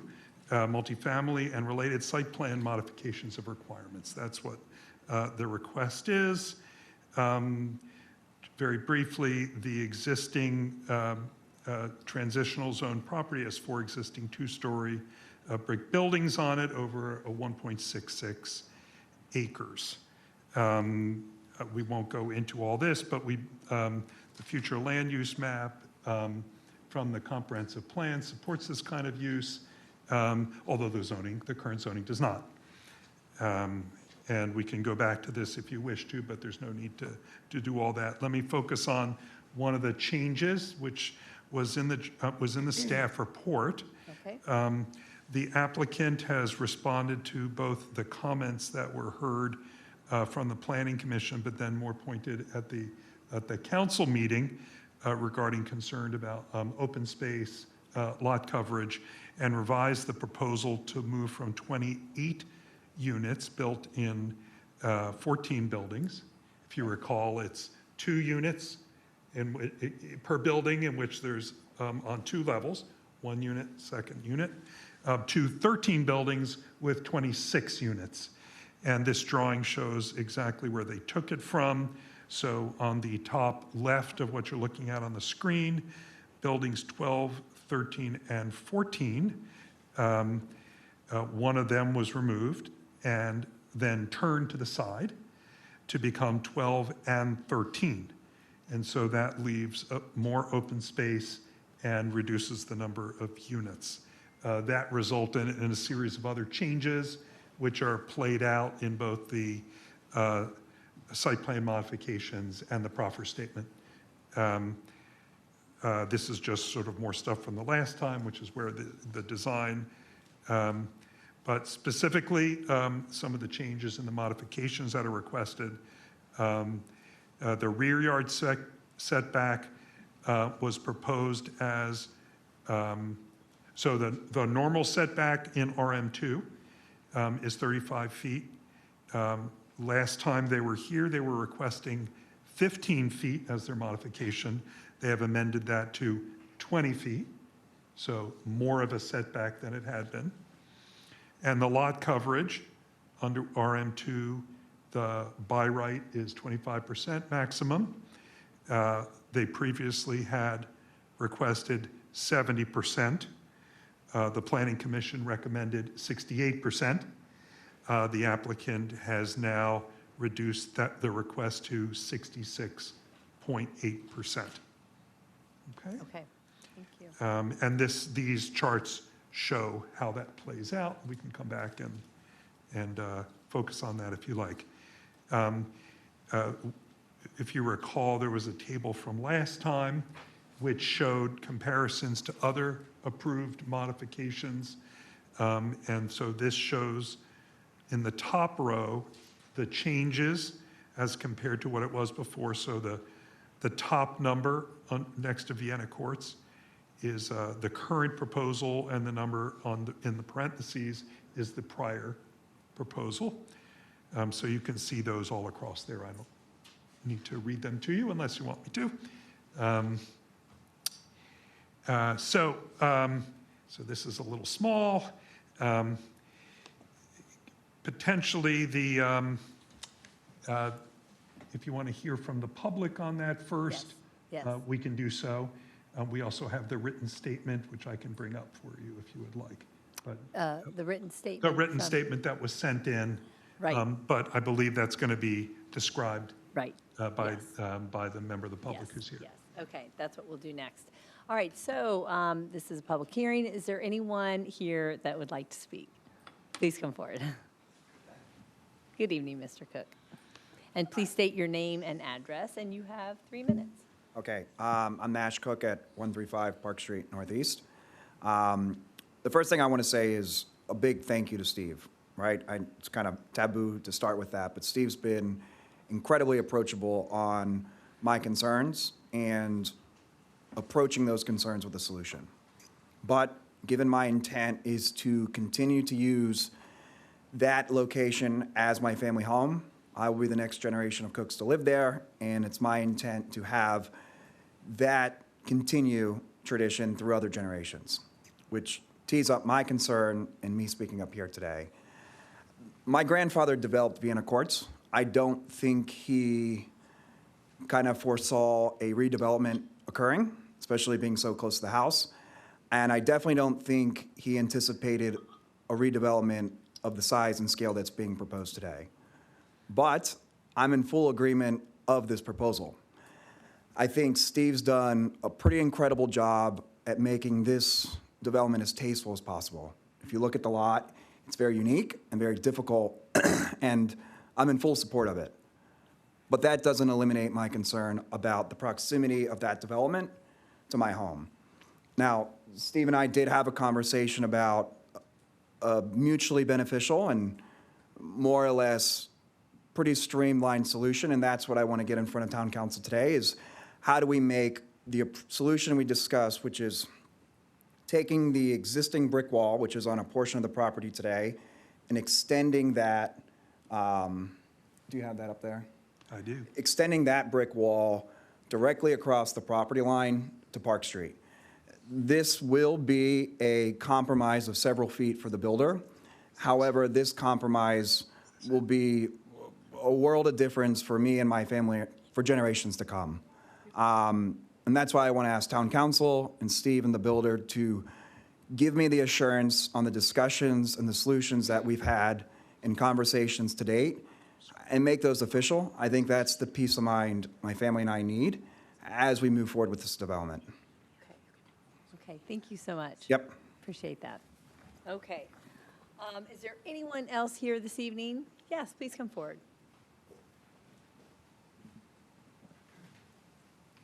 Brian Goldberg, 216 Park Street Northeast, a neighbor of Nash's. So we're fairly new. I apologize for coming at this at the 11th hour. It's a fairly new project for us, but we've seen a lot of developments in our area. We back up to the storage unit that got built by Wright behind our house, and we're kind of disappointed that there seems to be an appetite for projects like this that we don't have to take.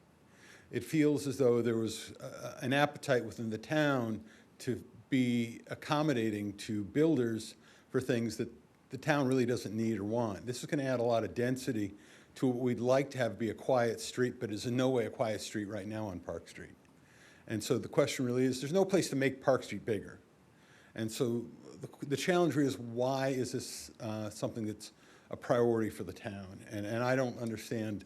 It doesn't feel like we need density. Let Tyson have the density. Let Reston have the density.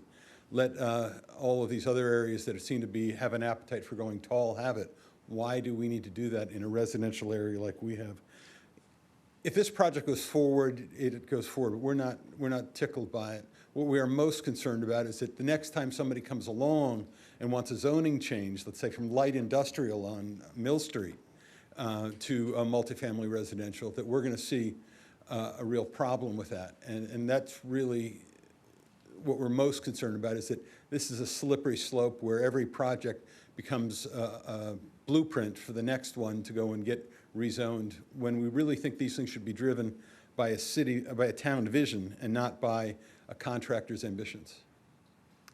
Can you give your name and address? I'm Sure. sorry. Brian Goldberg, Right. 216 Park Street Northeast. Thank you. Just two doors off the corner. Thank you. Okay, thank you so much, Mr. Goldberg. All right. Please come forward. Hi now, me again.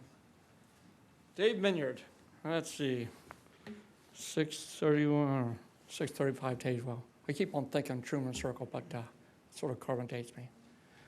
All right, do you know Jim Brook?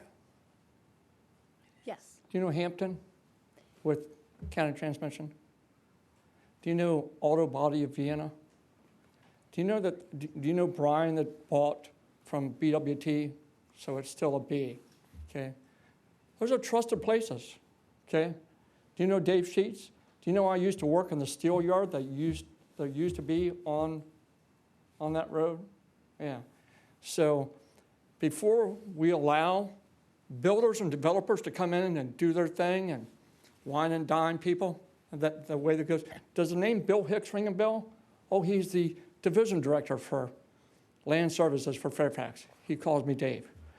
I think you need to remember that there are some of us who've been around here for a while and know trusted people who occupy businesses.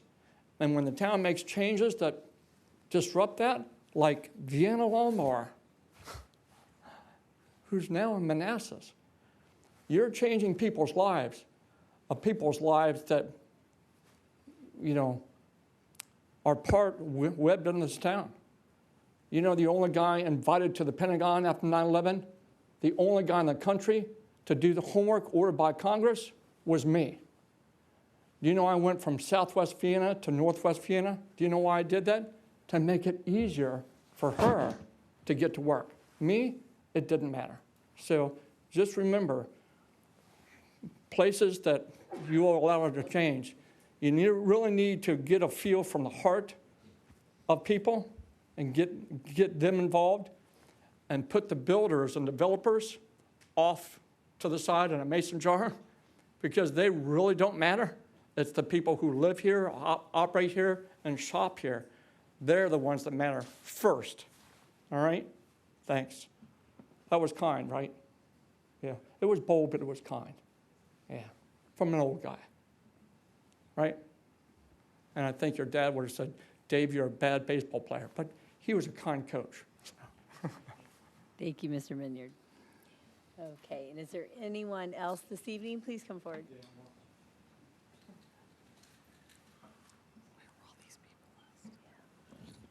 Good evening. Hello, my name is Nancy Teal. I didn't intend to speak tonight, but I wanted to voice my support for this project because I am one of the people who, as I'm getting older, I would love to downsize but stay in Vienna.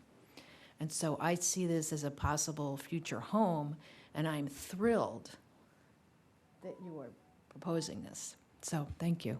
Okay, and Nancy, could you just say your address? I don't live in town. That's I don't know if okay. it matters. That's okay. 100, I want to move back into town. We want you to. 10013 Coach Road, Okay, Vienna. Thank you. Thanks. Thank you. Appreciate it. Okay, yes, come forward.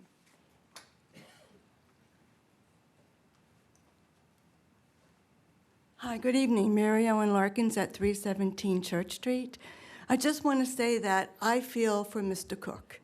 If he's asking for something to make his life better with this huge project, I'm hoping that it will be approved by Steve and all of you, that he gets something extra to make his life better for the rest of his life. Since this project is so big and it's not going to take much for this to be approved before you rezone it. Thank you. Thank you. Thank you, Ms. Larkins. And anyone else here this evening to speak? Okay. All right, council, would anyone like to close the public hearing? Councilmember Patel? Move to close public hearing? Second. Madam Clerk, please poll the council. Just yes. a question. Yes, Councilmember Anderson. If we have questions for the applicant, Of course. can we ask? the Yes, I'm just applicant closing the. after? Okay, got Totally, it. totally. Okay. Just, wanna this make is just sure. for the public, just for the public. Councilmember Anderson, Aye. Councilmember Brill, Aye. Councilmember Patel, Aye. Councilmember Potter, Aye. Councilmember Springsteen, Aye. Councilmember Summers. Oh, he's not even here. Mayor Colbert. Aye. Okay, the public hearing is closed. And now, certainly, this is a time where the council can ask questions to the applicant or to our planning and zoning department. Okay. Councilmember Anderson, we can start with you since you asked. Thank you. I have supported this project all along, and I really want this project to happen. But I am concerned that the change that was put forward to reduce lot coverage, which I understand, eliminated one of the smaller units. And for me, in terms of housing diversity, I'm not talking about affordable, I'm talking about price points. The fact that this came in at 20% smaller or lower price point was very attractive to me. Now it's only 15% with the elimination of one of the three smaller units. So that's a concern of mine. I just would like to ask the applicant if there's any way to allay that concern, or what the issues are with respect to providing at least one more small unit? Good evening, Madam Mayor. I just want to introduce ourselves and get our addresses on the Sure, record of for course, you. of course. My name is Patty Hanley. I work with Steve Bucant at Bucant Homes. I live at 333 West Street in Vienna. Steve Bucant. Steve Bucant, reside at 921 Glendon Street Southeast, President DFR Construction. Councilman Anderson, in reference to, I know there was some question about the size of the units. So these are one-level living units.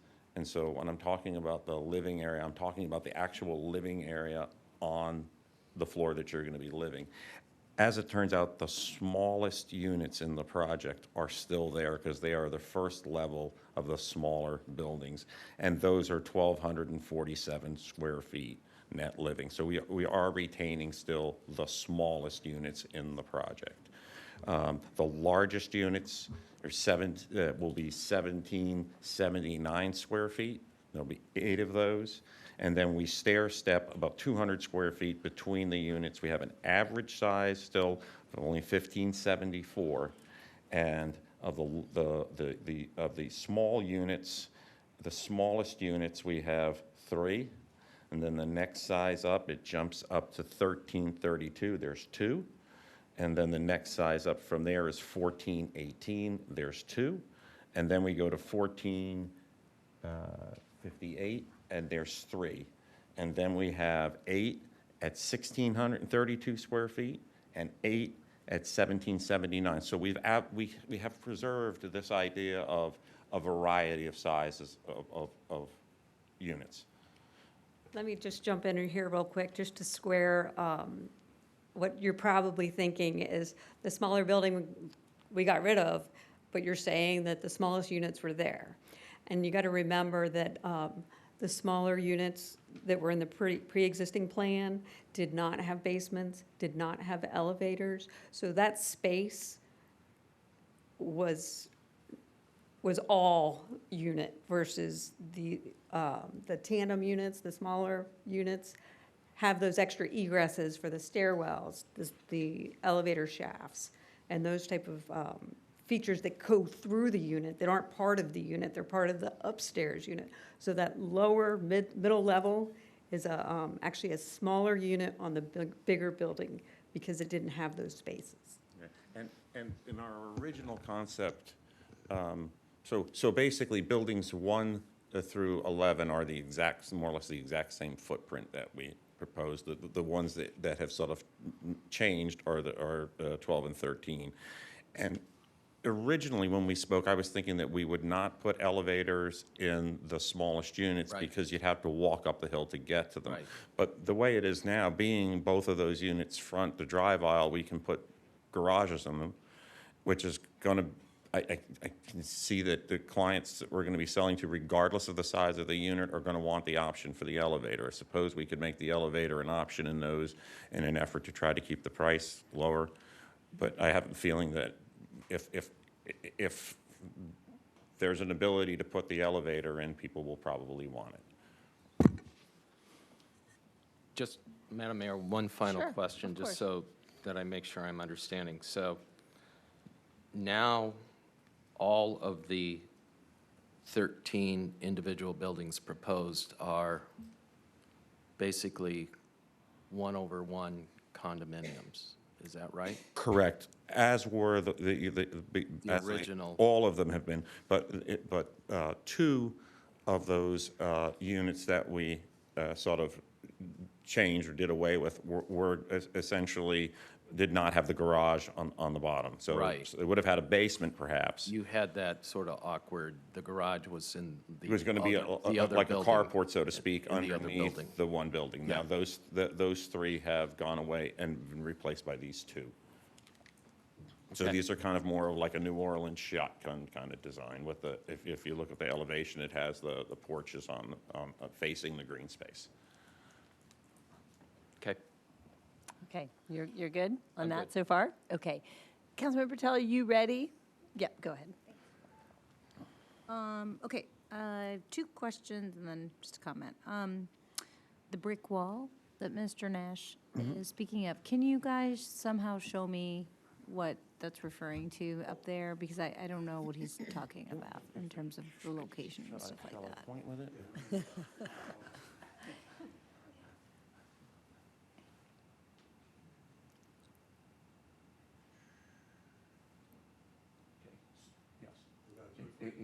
Exactly. So the concept here is, I'm gonna, I'll yell. This leg. Would you, I'm sorry, There we go. would you do it on this TV so I could see? Oh, I'm sorry. Thank Sure. you.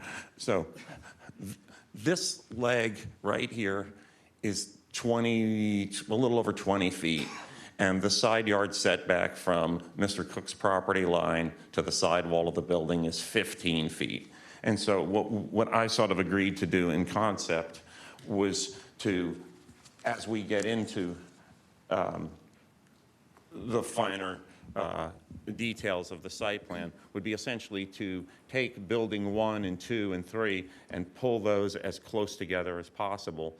That'll get us 3 or 4 feet, which will allow us to get pretty close to that 20-foot jog. And then where that blue dashed line is, we would extend that 6-foot brick wall to make a separation between our project and Mr.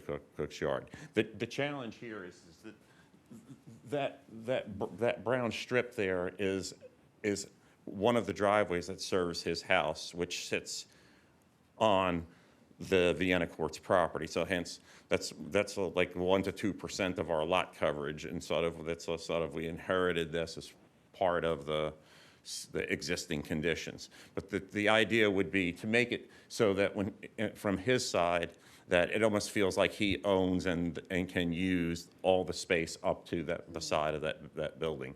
And as it is where it says private alley, that elevation is about 8 feet below his backyard. So putting the brick wall on top of it will ensure that as people turn in that alley, the lights won't be shining in his windows. The only thing as far as where that brick wall approaches Park Street, that's probably going to be a detail that'll be worked out with the Board of Architectural Review. Sometimes they've had us bring that 6-foot brick wall all the way to the sidewalk. Other times they've had us stop it back at the building line. What I said to Nash we could do is it's a brick wall, right? And we'll try to match the existing brick. We have a retaining wall feature that we're doing in the front that will be stone. We could take the stone around the corner a little bit and bring the fence around the corner and have it meet the brick wall, say, 6 to 8 feet back. That makes a nice transition, still gives him the privacy in his yard, but makes it so that there's kind of a soft corner there, that you're not having a brick wall coming all the way to the street. Okay.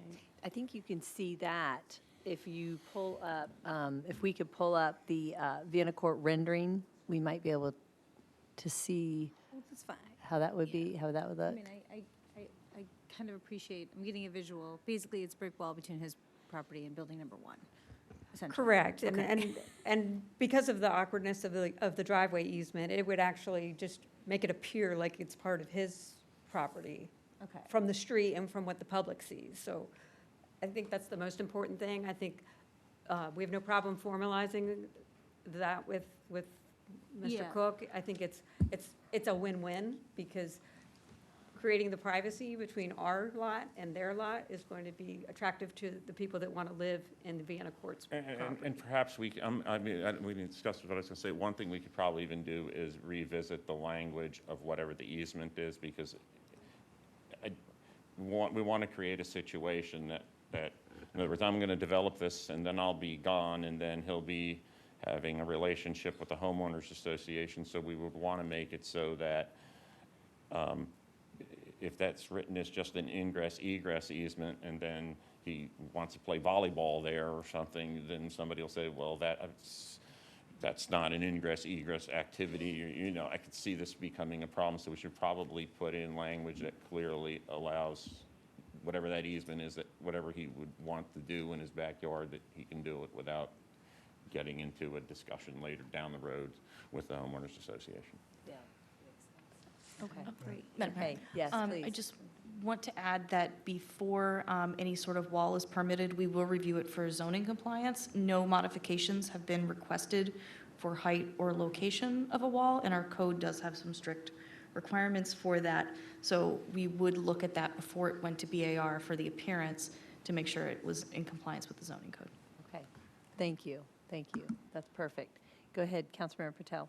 Okay, great. So just close that one up. That can go somewhere in these modifications that are requested or something. It can go in the language so that if we approve this, it's there. I just want to make sure, like, that Right. there's something in place for Mr. Cook. Right. That's going to be, irrefutable kind of thing. So just Right. So making that. I don't think we can get it in the proffers at this point, can we? What would be the suggestion? Councilmember Patel, are you asking, like, what would be the suggestion to Yeah, get like that the worked legal way in? of going about this so Right. that it's like indisputable. And the town attorney can correct me if I'm wrong, I don't think that there's an additional proffer could be discussed at this meeting. That wouldn't be off the table. Okay. Madam Mayor, I think it could be incorporated. What they've done now, their proffers incorporates the design concept.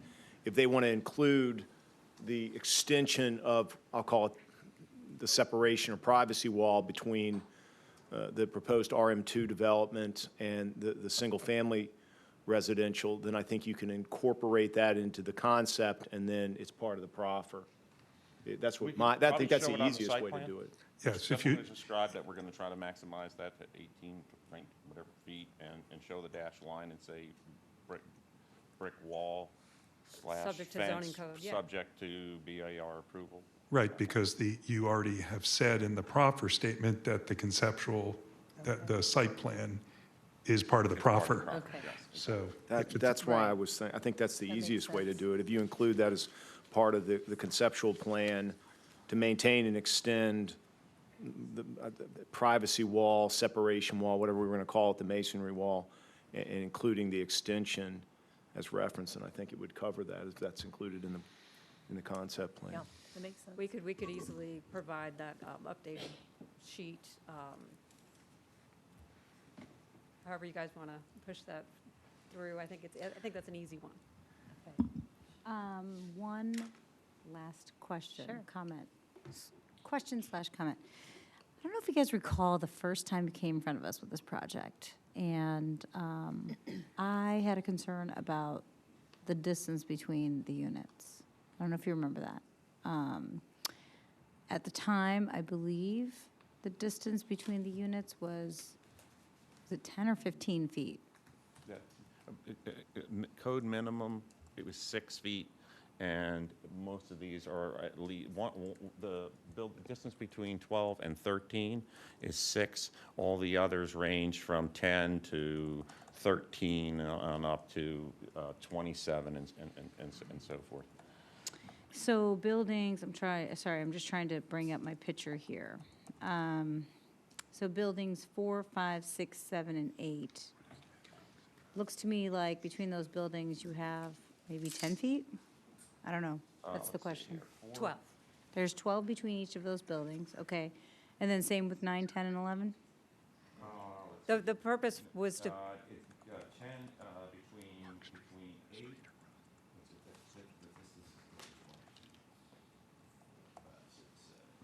between 9 and 10 is 10 feet. Between 10 and 11 is 13 feet. Okay, and then 4 and 5, 6, 7, 8, are they pretty uniform? Between 4 and 5 is 10, between 5 and 6 is 10, between 6 and 7 is 13, and between 7 and 8 is 10. Okay. When we go back to the final fire marshal review, there's a chance that 13 may flip to between 4 and 5 or something like that. Okay. So, looking at this project, I mean, the renditions are beautiful when you look at the individual homes like that. It's gorgeous. I think it's really pretty, but you know, I've always had one thing bothering me with this project, and that was the space between the homes being just so tight. Now, that could be the style of the project, so I'm not an architect, and, you know, I don't want to say it is any function of you. It concerned me because it has that dense feeling, and it is multifamily, and so I know that that's kind of in conjunction, that's kind of natural for multifamily. I understand that.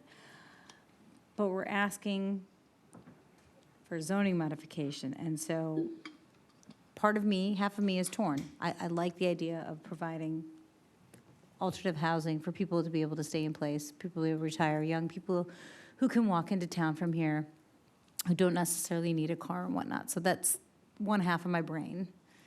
And then the other half of my brain is saying, was there any way to space this out more? Well, I know it's a difficult lot. I know you guys are, I know that you're restricted there. I understand that. But I still feel that if there was any way to space this out more, maybe drop a unit, I don't know if you can do that, but it would just be so much more palatable. It would really, again, I'm not, you know, I'm not the developer here. I'm just thinking in terms of, you know, my job here on council and looking out for the town and trying to make everything look really open and pretty. And, you know, so I'm torn. I like the project. I think it's gorgeous, the houses and stuff. Is there any wiggle room here? It comes back to that everything is sort of, is a trade-off, and you get the qualitative side and the quantitative side. The quantitative side with this is parking, right? So what really sets this up is we have this just drive aisle, and we're trying to get our 19 extra guest spaces in there, and those come in discrete sizes, right? 10 feet, right? So if well, your code is 9 foot, but because it's in between walls, we make it 10 feet so that people can open their car door and it's a usable, functional car parking space, right? So when you lay all those out and optimize that, you sort of set up the garage widths and the parking widths, and then your walls will need to fall on those stripes, so to speak, between your parking spaces. That's one thing that's driving this, right?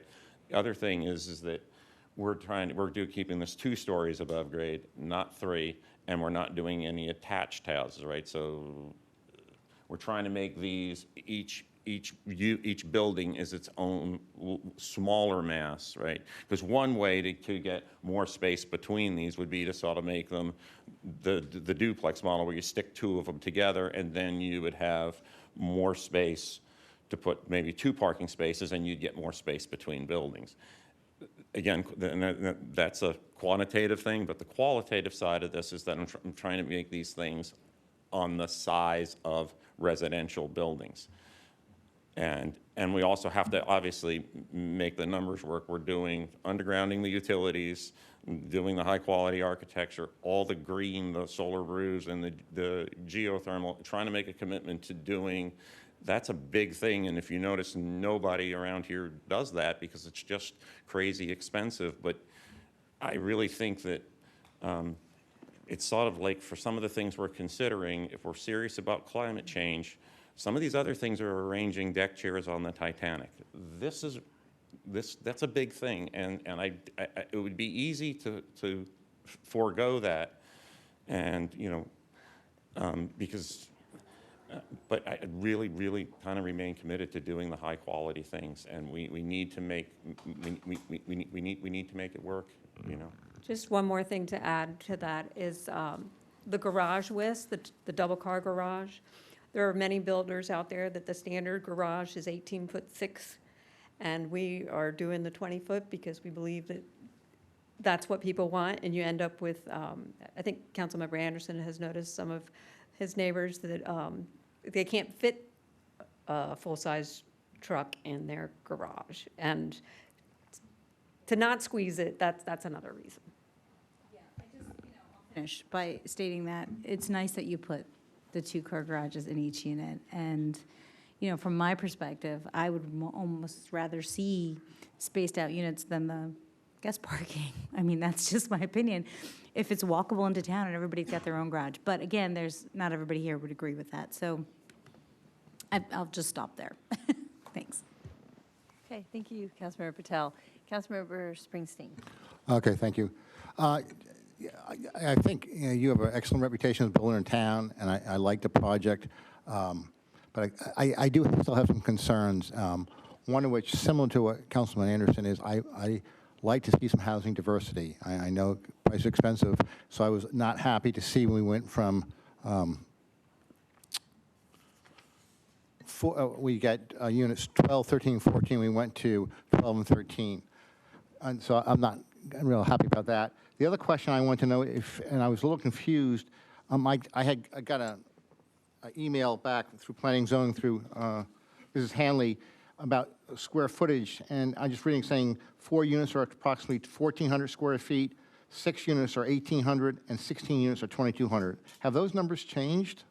Yeah, so the numbers that you're looking at there were gross numbers, including the porches, including the balconies, the 3-season balconies, including the stairwells, the overall footprint. But when you're talking about the numbers that I gave you here, just to clarify, these are the numbers. In other words, this is the living area numbers, are the numbers I gave you earlier. And like I say, again, we're not losing the smallest units in the project because those are contained in the 32-foot wide building. So we still have maintained our diversity. We still have our smallest unit and we still have our largest unit. It's just that we have of the kind of those 3 that were going to be up there on the hill, we're now doing 2 instead of 2 buildings instead of 3. So, and that was done to give you the additional green space. Okay, but the bigger lot coverage does affect building coverage, lot coverage. I'm sorry? The bigger, when you say 4 units are 1,400 each, that affects lot coverage. What you're talking about living space, but when you talk about the total footage, you're talking hallways. You're talking about the building footprint. Yes, yes. Correct. Okay. Yes. So again, I get a little nervous when people come in and do these zoning changes. You know, you're right. Next thing they want to go to the commercial district and turn that into all housing. Your lot. There's a slide about lot coverage. Could someone put that up again? Comparing other developments in the area. Okay. Your lot coverage is probably the highest. And again, I feel more comfortable if you eliminated half a building like 1, 2, or 3, just to get some more lot coverage. Maybe turning that into a diversified housing. So I just like to, similar to Councilwoman Patel, I just like to see if you can't eliminate the whole big building, maybe eliminate half, make it a smaller building. So that's just my input. So I think it's a good project, but I'm just concerned about the lot coverage and the slippery slope, because the next person who's going to come in, they're going to want to have minimal lot coverage because you gave to you. I know you're all in the middle of rewriting your code, but I think you should take into consideration the proffers and the things that we're doing here. And in fact, if a future developer comes in and they're willing to do the things that we're doing, there's your incentive to give them the same lot coverage that we're asking for. And the other thing is, remember, 1.5% of that lot coverage is that driveway that's next door. So, I mean, if you're kind of doing an apples-to-apples comparison of building footprints and driveways and parking areas, our 66.8 is kind of more like a 65.3. You know, and again, we're doing all these extra parking spaces. Each extra parking space is, in this case, 0.25. % lot coverage, right? So every 4 parking spaces, another point on your lot coverage. And we're doing, I think we said 13 spaces above what's required, right? So there's another 4.25% lot coverage. So when you really, look at this, that 65.3 is really more like a 61%, Okay, no, I appreciate it, but that's my concern. I prefer to, if not eliminate another building, maybe half a building. That's all I have. Thank you. Okay, thank you, Councilmember Springsteen. Okay. Just one point. Oh, yes, please. But the problem with deleting a half a building is these are stacked, right? So if gonna end up with a half a unit on each floor, then the garage doesn't work underneath it. You see what I'm saying? So like, and it doesn't help on lot coverage, because then you'd be effectively building a one-story building, right? So it doesn't. Buildings 12 and 13 are smaller than buildings 1 and 2 in terms of width. Yeah, correct. All right, and that's, again, that's, I'm saying is make them just as wide as building 12 or 13. Make which ones? Just as wide as building 12 or 13. Just reduce the width of the building. Yeah, and then we're starting to talk about what we were Yeah, and then, but then, I mean, I don't mean, but then I'm ruining my architecture on Park Street, because I mean, then it wouldn't be balanced. Well, You'd have these then you could very do, narrow units, you yeah. could do 4, 5, 6, 7, 8, or 9, any of those buildings that you wouldn't ruin your architecture. Making those narrower doesn't, I mean, and also I have, you know, we have like a considerable number of people who are interested in these things, and making the room sizes that people desire, plus we're making them ADA accessible, wider doors, wider corridors. It's sort of, I mean, just my feeling is that we're kind of doing damage to the product for not much value added. I don't see any off-site consequences, any perceivable difference between 62 and 68% lot coverage. I don't see where the value is in this. I think we're getting hung up on a number that's sort of irrelevant. You know? All right, thank you. Okay. Councilmember Potter? All right, I have several projects and they're all over the place, so blame it on jet lag, okay? Looking at this map, how does a fire truck get up to buildings 12 and 13 on the new drawing? And does he have to back? How does he turn around and come back? I just. So there are 2 turnarounds in there that have been vetted by the fire marshal. Oh, sorry. Okay. One is here, and one is here, and fire hydrants here, and they prefer to, they connect their hose here, and they drag their hoses in. So he has a requirement of, they are gonna have their fire engine along this alley, along this alley. This is solely a turnaround, and they pull their hoses from their pumper trucks, and they need to be 100 foot to the front door. And that's the requirement that we've met. Okay. Then the fire truck doesn't go up there, but the hose does? Is that what you're saying? Well, in other words, the fire truck either fights a fire from Park Street or from this alley or from this alley. And their main fire hydrant connection will be here. And obviously they have pulling from their hoses from their trucks. So he wanted to make sure that he could reach all the front doors, hence these little walkways between the buildings. Okay. The other subject that came up was garages. Are you comfortable with the parking ratio that you have? I mean, they're 2-car garages, correct? Each unit has 2 cars garage parking, and then in addition to that, there are 19 guest spaces. So if I occupied one of those and I had things that have been in the family for years and they're boxed up, just like old people do sometimes, is there going to be room for 2 cars in that garage? Yes, and we're putting storage space in the basement. So there's, in our other projects, people said, well, you know, it's nice to have the garage, but I would wish I had additional storage space. So all these units will have additional storage space in the basement, so they can keep their garages open for cars. Okay. And another thing we contemplated was making them a little bit deeper so that if people have bicycles and stuff like that, that they can store them indoors in the garage, so they can just roll them on in, pop them up on one of those things that levers up to the ceiling, and have easy access to their bicycle. So you're comfortable that two cars will be able to fit in there just fine, and we won't have them going out on the street to park because the garages have. Correct. These are the garages. In them, or who knows what. The 2-car garages are the same size as we would be building in one of our new homes. Okay. All right. This is a question on the RM2, how it was originally zoned. Was it originally zoned for mixed use? Future looking at it from a future view.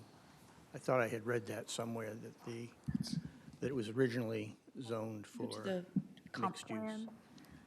So there's the zoning, and then our comp plan has several different designations for future land use. And I believe this is on the comp plan, it is the map, the slide just before that with the map, is the future land use. This is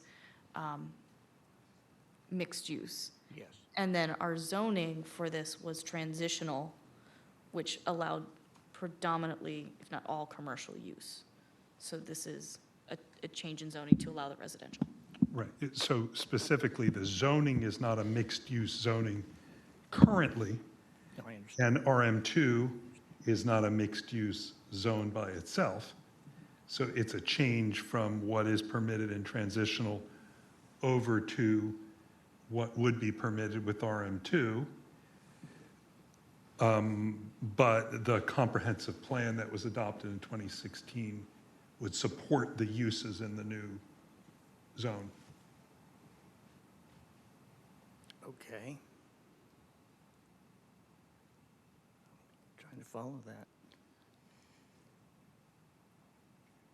So if the comprehensive plan says that it is looking forward that it would be a mixed-use application, and now we're saying if we were to do this, then it wouldn't be mixed-use anymore.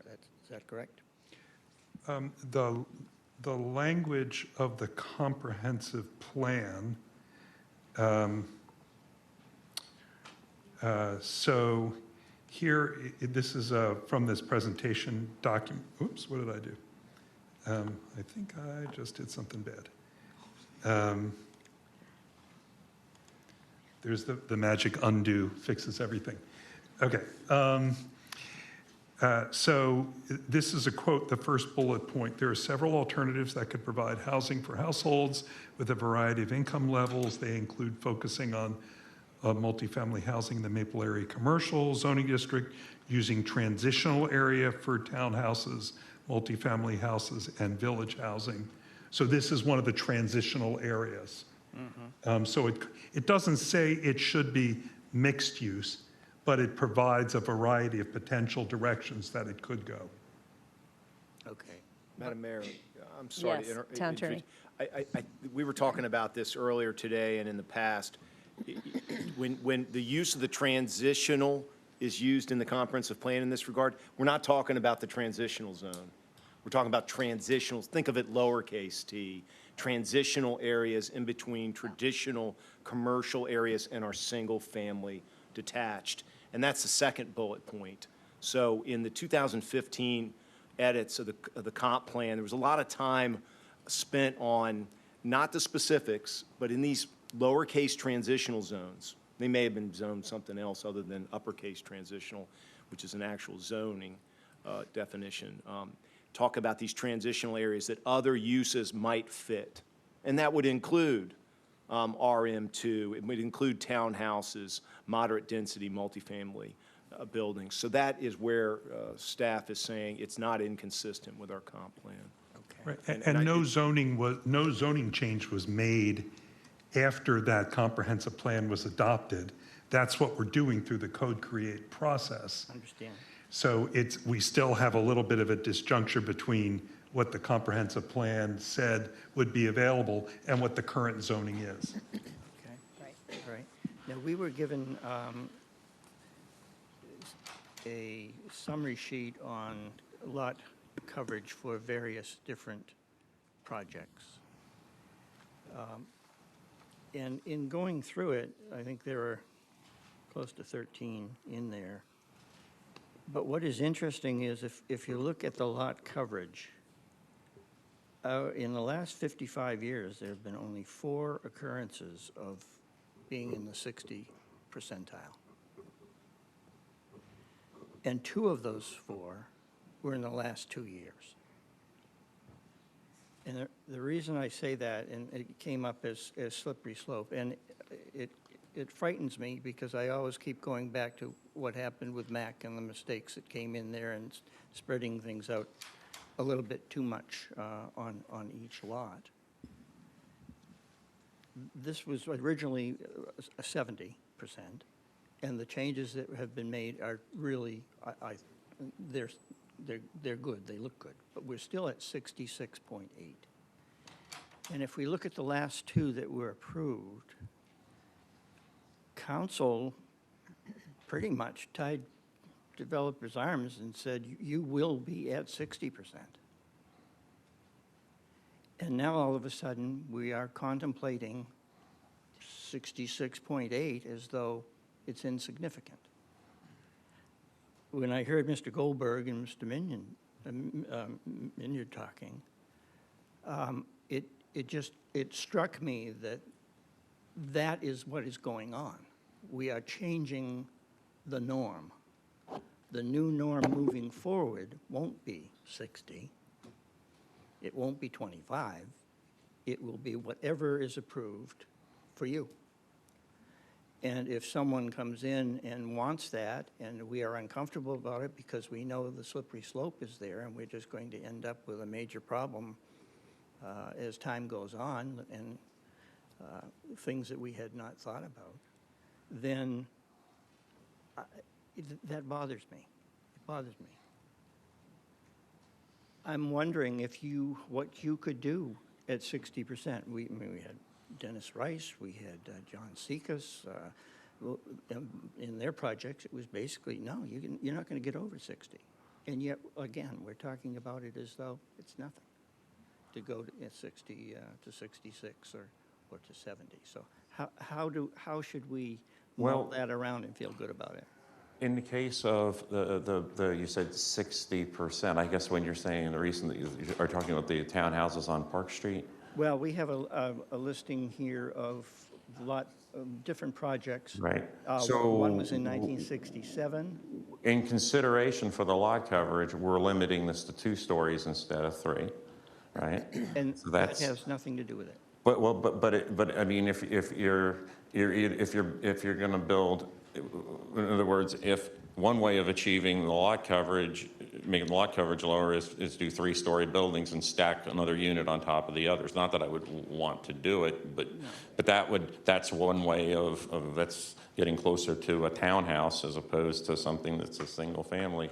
And again, I suppose, yeah, we could delete the green energy initiative stuff and delete a building or something, but it's not would be my first choice. Well, I'm sure it wouldn't. I mean, I would look at it this way: you're using your lot coverage and as in asking people when they come in to do these things, and you only get the higher end of the lot coverage if you agree to do those things, and that's not a bad idea as far as a policy, I believe. But for density per acre, no matter how we look at it, I think we've already had 2 people, I think, on council who have expressed concern and asked the basic question: can you do more? Can you do more and bring it down to that 60 number that we have held other people's feet to? And that's my question to you: can you do that? I suppose again, we would do it at the expense of undergrounding the utilities along Park Street. That would have to go. We would do less units, but the units would become slightly larger. And we were kind of trading the lot coverage issue for these. The green energy initiative, the undergrounding of utilities. I mean, it becomes a cost-cutting exercise, and making the numbers work. But yeah, it could be done. Okay, all right. Can I just add one thing to the conversation, as you pointed out, and I think it's a very good point about the slippery slope. And this proceeding versus the other ones, we are discussing the lot modifications during the rezoning, which was not done before, which were incorporated in the proffers, but we're really getting into the meat and potatoes of it. So, but if somebody wants to see how did we get it, we have a public record of talking about the trade-offs and the extra parking and the other things that we're willing to do to get there. Well, if you had one less building, you could have more parking. Couldn't you have some street Well, parking? I think if you had one less building, we would probably, I mean, when we had 30, when we first proposed this, I think we had 14 or 15 extra parking spaces. We added parking, and we've kept that guest parking at 19 spaces, even though we keep deleting units. So I would imagine, yeah, you know, if we did 24 units and deleted 4 or 5 parking spaces, or, you know, maybe 6, that would get us a lot closer to that number. Well, I like what you've done, and I think it's very classy and such, but this, to me, is a major problem because it truly is a slippery slope. And if we look at what has transpired when we have, in the past 4 years, we've had, it's creeping up. And once it gets there, because it was loaded throughout all of the justifications here, is it's been previously approved. Well, if whatever we previously approved tonight is going to be the new norm. And that bothers me. So I just will say that and pass on to Mr. Brill. Okay. All right, thank you, Councilmember Potter.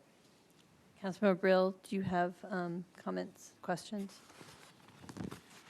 If you were to remove a couple parking spaces, how many would you have to remove to get to 60% or close to 60%? Well, we would be, if it was 2.2 per unit, right? Is what the code minimum was, right?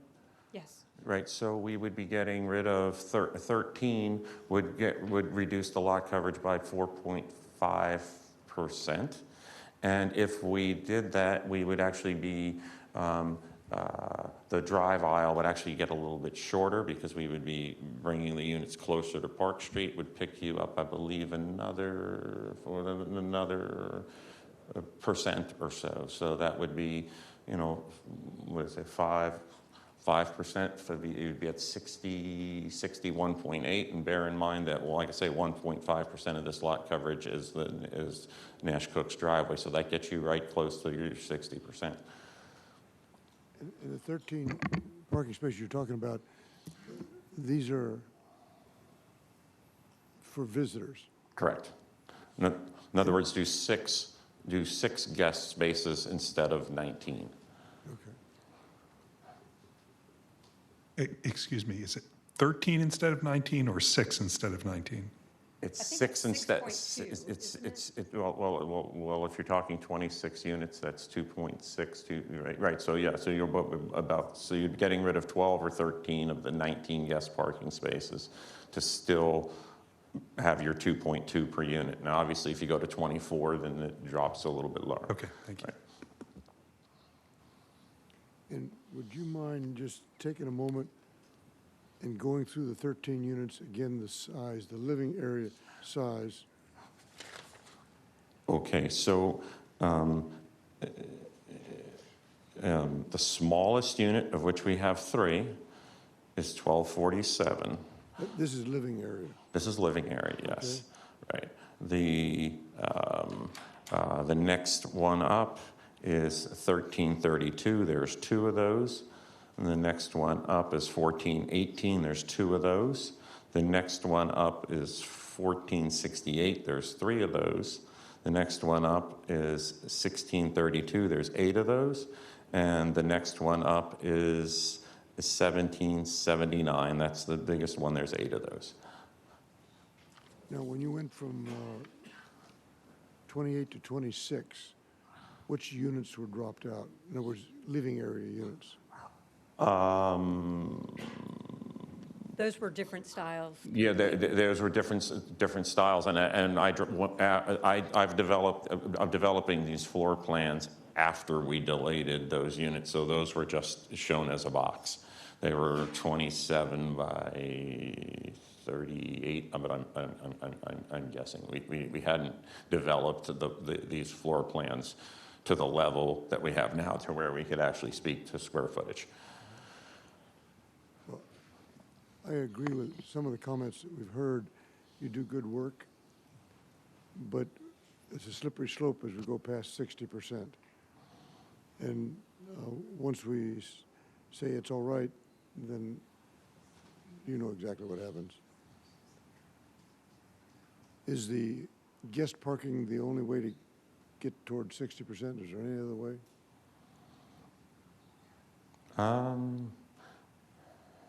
It would have to be part of it, but I mean, we could, you know, we, if we, what I would probably do is delete a building and take buildings 12 and 13 and make them one of the other buildings, and that would probably get us a couple of points, a couple of, Probably 2.5 square. probably 2.5 points off the lot coverage. So it would be some combination thereof. That's what I would do to get that, get down there.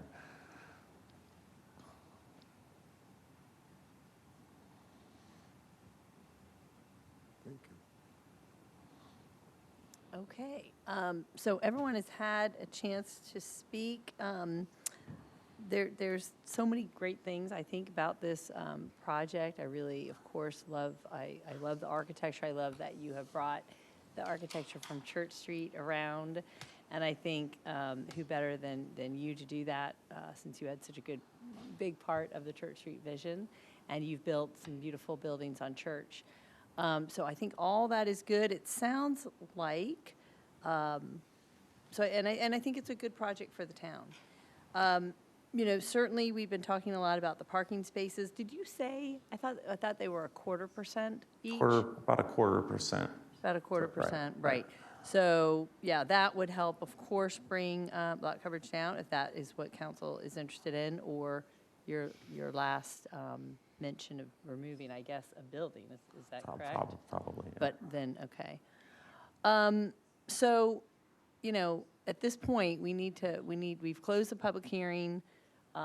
We need to think, where are we headed next? And I know that Councilman Patel, and I'm sure all of us, would like to see something with the wall. We definitely want to know that the wall is part of the site plan. I think that's probably the best way to go about it, just make it part of the site plan. And would that be done, Director Levy, if the site plan, I mean, would that be done at a later time? How would you all work that out if you were able to put the site plan, the wall into the site plan? Well, I would propose that you include it in the motion. Okay. And that would be direction, and that would be that part of the, if it's approved, presumably. Right. That it would be the motion that it's approved subject to a change in the concept plan, the site plan, such that the masonry wall would be on the plan and therefore referenced in the proper statement. I was working on some language and emotion for Right. that. So I think I would suggest that it be part of the motion of approval. Okay.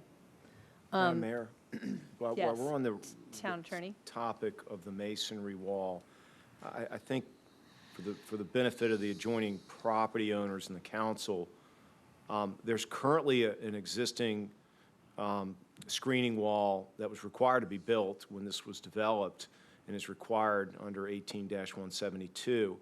This is a different kind of development they're doing. It looks like on the plans that are incorporated in the concept plans that it's not clear if all the wall's going to remain. If you look at sheets 4 and 5 of the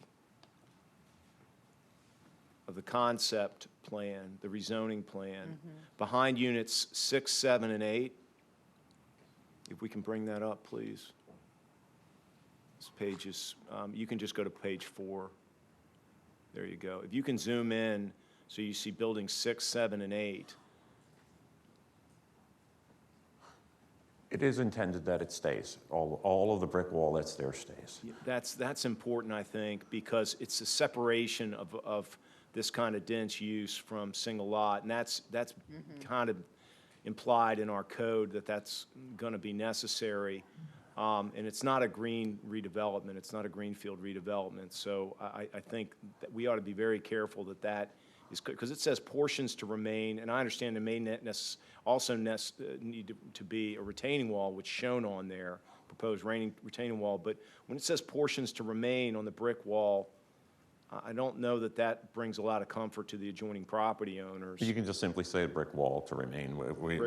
Existing brick wall to remain and be maintained. I think the one thing that engineers might have put that in there, just so that the stormwater stuff could get picked up, and they might replace a portion, because if you see that they're going to put in. In other words, he's letting all the off-site water come under the wall, but the wall remains.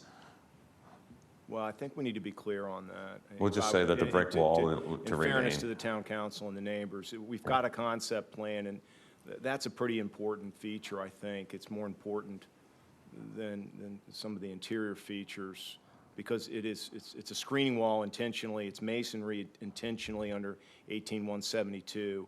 We've talked about extending it on the Park Street side, which I understand you all are willing to do. And that was the other thing I think we need to be clear. Council may want to, if you're inclined to accept the extension of the retaining wall in between the Cook property, that's to the north side of Building 1, extending that retaining wall to Park Street. Generally, from the edge of the front of the building, what I would call the front yard, in other areas and other parts of the town code, it drops down to no higher than 4 feet in between residential. So this is, I mean, it's RM2 development and duplexes, but do you want a 6-foot wall running to the edge of the sidewalk on the front yard? If you're looking at this, that's where I would say, otherwise, the code would say 8. I think this, because we had a conversation with the zoning administrator, and they did the same thing over on the courthouse project, where the requirement was on the use. But you could probably explain it, Ms. West, better. But we were more than willing to have the wall around the edge of the property. Well, I think it's two separate things. Are you referring, Mr. Townshend, to what the height the height allowances? Talking about the height now. Yeah, so. For the extension of the wall to Park Street. Right, so we're. The applicant has indicated that they're willing to maintain the existing masonry separation wall at its current, which is built under 172 standards, because it was a separation between commercial, transitional, and residential, single family. So if that's going to maintain, that's good. And I think that's something that needs to be very specifically noted as part of the concept. And then they have the extension wall, which I'm raising to. If we're extending it, it would be at 6 feet. Is that what council really wants, or do you want it to drop down to 4 feet from the front of the building number 1 to Park Street? That's how you would do a fence in between, a residential fence, RS, and an RS 16, 12, 5, and 10. In the front yard, your fence would have to drop. And your rear, it could go to, and rear and some side yards, it could go to 6 feet. But once it gets to that front edge, it's supposed to drop down. Right. Yeah. And it's just something I think it's a detail you need to note if you're going to include that extension as part of the concept plan. Okay, thank you, Town Attorney. Thank you for catching that. And I know, yes. 171, which is right before the requirements of the Wallport zone, it does have specific guidelines for the height of decorative and retaining walls. So that was kind of the fine print before that conversation, saying that we would look at the location of the wall, the grade it was on, height, things like that, and before we determine what height the wall would be. But to Ms. Brillia's point, typically in the front yard, walls will drop down. You see that in our residential zones in the side yards on corners also. So there would be a transition to a lower wall to meet that code, since no modification of that specific zoning requirement has been requested. So I wouldn't be able to approve anything but 4 feet in the front yard of those buildings. Perfect. Okay, thank you. That makes sense. Okay, council, are there other, we have been around once. Councilmember Anderson. I've listened to everything that people have said, and this has been a very interesting I think, discussion of what I think is a very important piece of property and a very important part of our town going forward. And I have to look at this in its totality and not just focus on one number, not just focus on lot coverage, not just focus on parking, not just focus on height, but look at all that's been proffered here. And it would be easy to get to 60% if they built at 35 feet, but then that would cause a problem to the neighbors next door, and they could by right but build it to 35 feet, okay? So they're offering to reduce it. It would be easy to eliminate parking spaces, but I live next to a multifamily unit where they brought in parking at 2.1, and it's a disaster. I don't want to eliminate the parking. It would be easy to take out the green elements and maybe save some money, but I think going forward that this is important for our town, and I appreciate the applicant. Am I willing to give a little bit up on lot coverage for those? Yes, and here's another reason why. And that is because our lot coverages, and I've said this before, are based on statutes that were written in the 50s and 60s that were deliberately intended to discourage multifamily housing, to make them uneconomic. And they're totally out of date, and we're going to update them. And 70% lot coverage for multifamily in jurisdictions is not unusual. So I probably am in the minority here. And I know that I had mentioned to other council members that I would like to see one of the smaller units retained and one of the larger units eliminated. But when I got the square footage of the actual living spaces, these are not large units, people. 1,247, 1,332, I mean, these are small. And they're going to sell at some of the lowest prices. They're not going to be cheap because nothing in Vienna is cheap. But it does offer us an opportunity to get 26, are we up?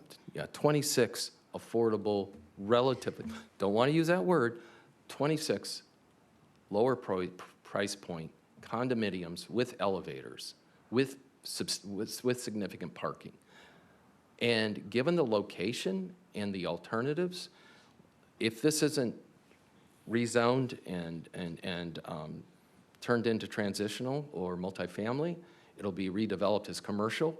Commercial will create a lot more traffic than residential. I will tell you this from experience because I live next to a place that was that essentially practically was rezoned from commercial to residential, and there's there's some other problems with it, but there certainly is not, there's a lot less traffic. Given its location, I'm willing to support it as put forward. I appreciate all the hard work and the creativity and the imagination of the developer on this. I know that if you start looking at individual items, it seems to be a stretch, but again, I think you have to consider it as a totality. I would be willing to make a motion, but I think it may be premature. I think maybe other people want to speak, so I'll not make the motion yet. Okay. Councilmember Anderson, thank you. I do agree with you. I like, and I like the way you said that. I think that makes a lot of sense. We are in the middle of a code rewrite, and this is one of the reasons why we are rewriting our code. And I agree with everything else you said, so, and I appreciate your thoughts on that.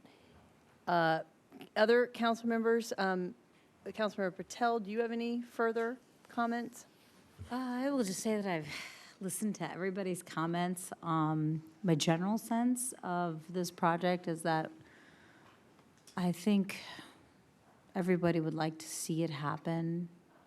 However, I think that it would be a much easier sell, for lack of a better word, if it was just one building smaller and that would space it out and that would give us, you know, probably close to 60, 65% that we're looking for. And I do really, really want to thank you for really thinking about all the different ways. You were so creative with this project, and I really do appreciate that. I just think that, you know, we're trying to reach a balance between having your project that you put forth with all these great modifications and environmental concerns addressed and whatnot, with just, again, what we as elected officials of the town have been voted in office for, and that was to preserve,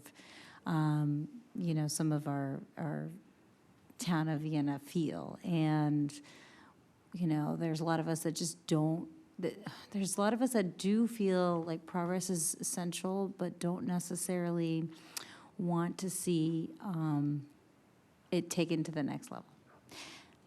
Having said that, and again, as a developer, I think I 100% understand everything that you're saying, but I'm not a developer. Right now, I'm on the Vienna Town Council. And so because of that, again, this would be, for me, much easier for me to say, yes, definitely, if we could just maybe pull out a building and space the units out, and that's just my thought. But again, that's just kind of what I'm hearing too, I think. So that's it, thank you. Okay, Councilmember Springsteen? Yeah, move things along. It would make it much easier to quote sell job if we got rid of one unit, and that's where I feel. One more unit. Yeah. One building or one unit? I Just know, one either, building? I've been willing to either go a half a building or a whole building, but I think we need to reduce it. We can do that, yeah, that's fine. Okay. Councilmember Potter?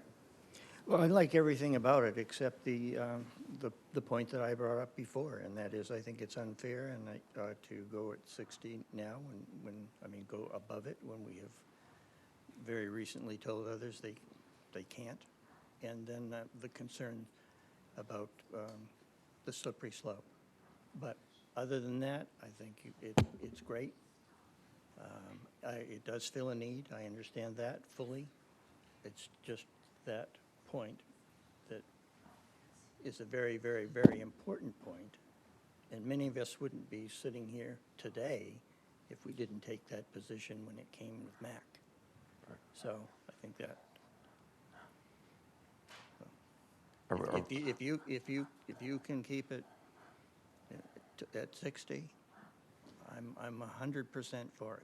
100% for it. Can we agree on 61.5, taking in consideration that we have a 1.5% handicap because the neighbor's driveway is on this property? Is that an agreeable target? I would say that we could do that. In my opinion, that that could turn my vote.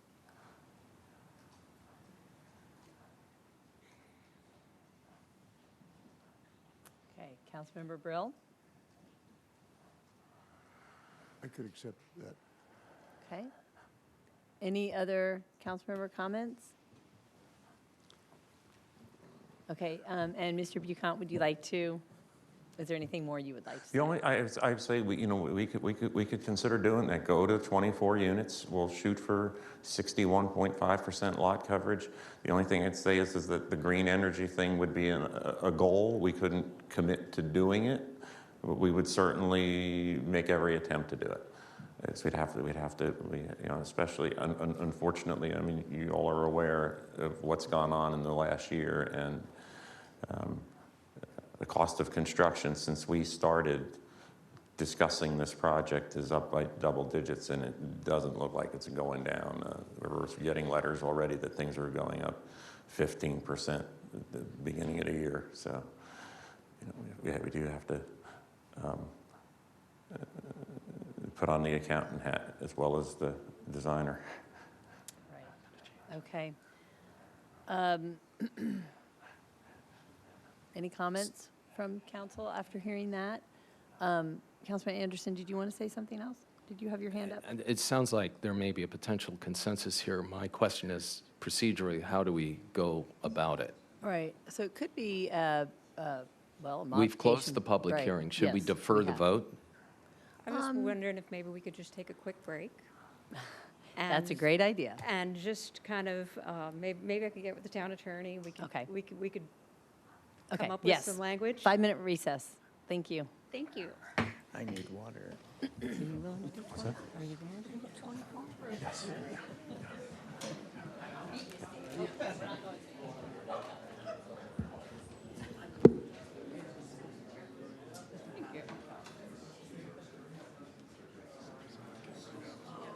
I want to write out a motion here.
Council, we, during our recess, in a conversation with planning zoning and with the applicants and myself, came up with and the town attorney came up with a plan. We don't want to rush this. We want this to be, we want council to be happy with this, we want the applicants to feel comfortable, and we want this to be done right. And so we are going to hear from Mr. Bucont, and then the plan would be that we would hold off and vote, delay the vote until December 5th, at our December 5th meeting. So, Mr. Bucont, would you like to explain how we're going to get to the goal? So the plan going forward will be, we're going to reduce this to 24 units. Building 12 and 13 will change, become a maximum size of the building you see, like the footprint of number 3, which is a 40 by 50 foot. We're going to keep the lot coverage down to 61.5%.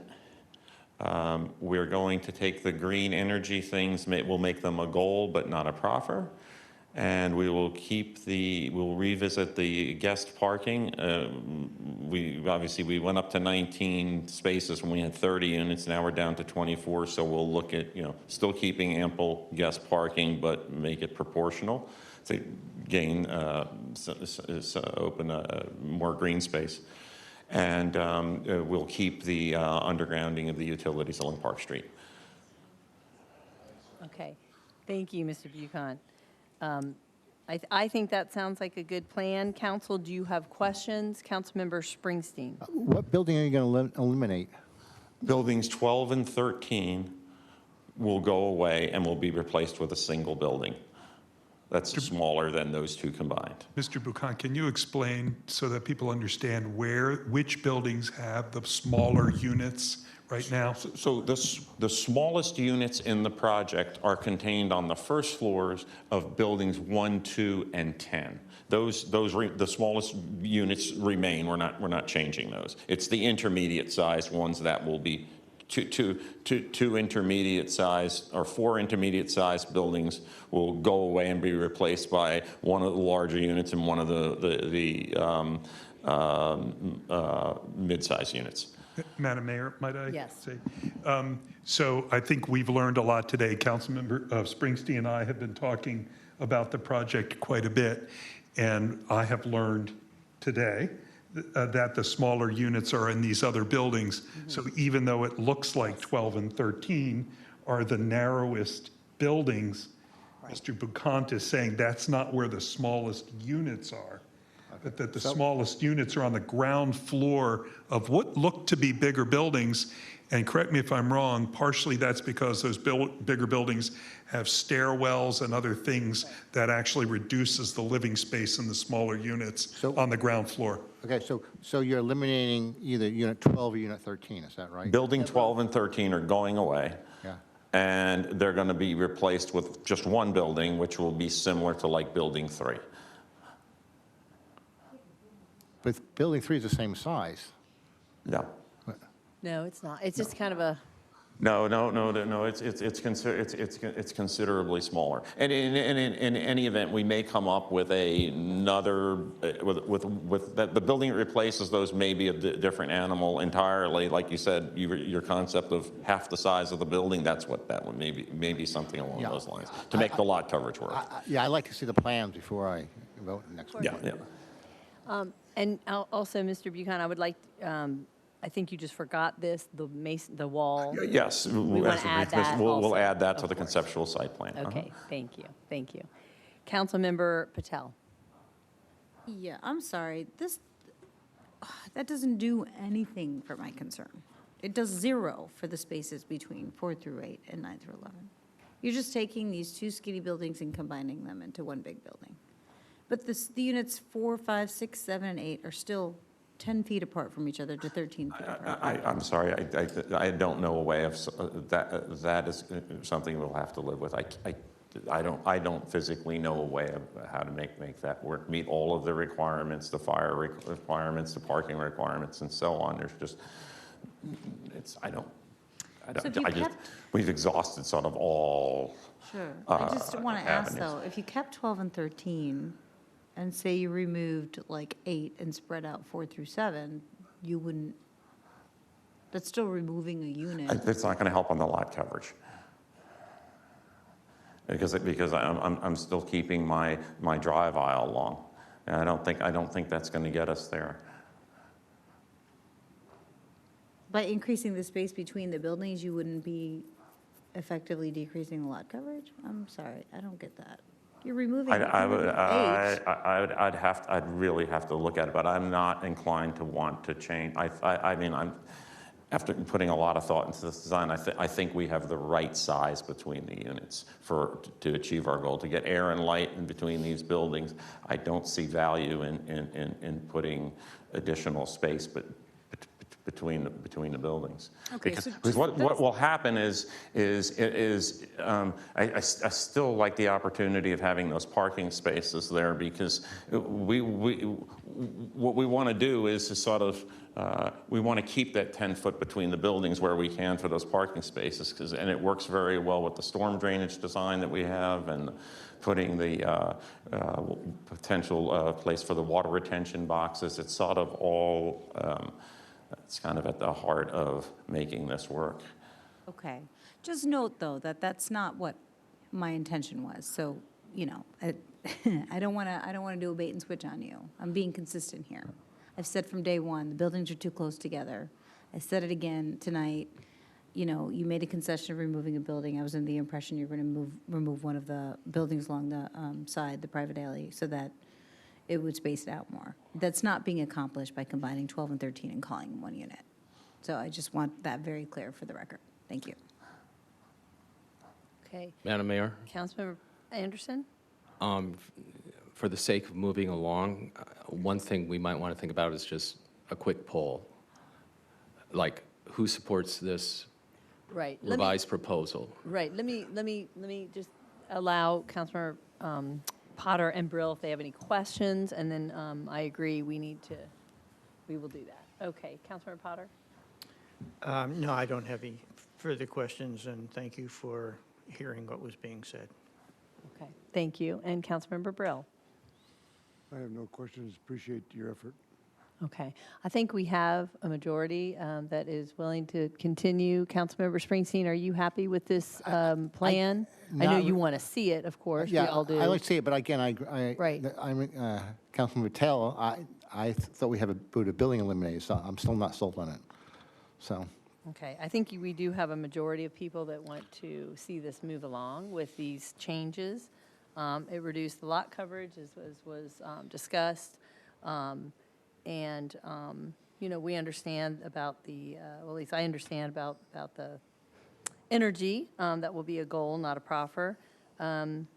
You're adding the wall, keeping the undergrounding, I think is excellent. Yeah, so I think if you and Planning and Zoning can work together, and then we can add it, town manager, to the December meeting.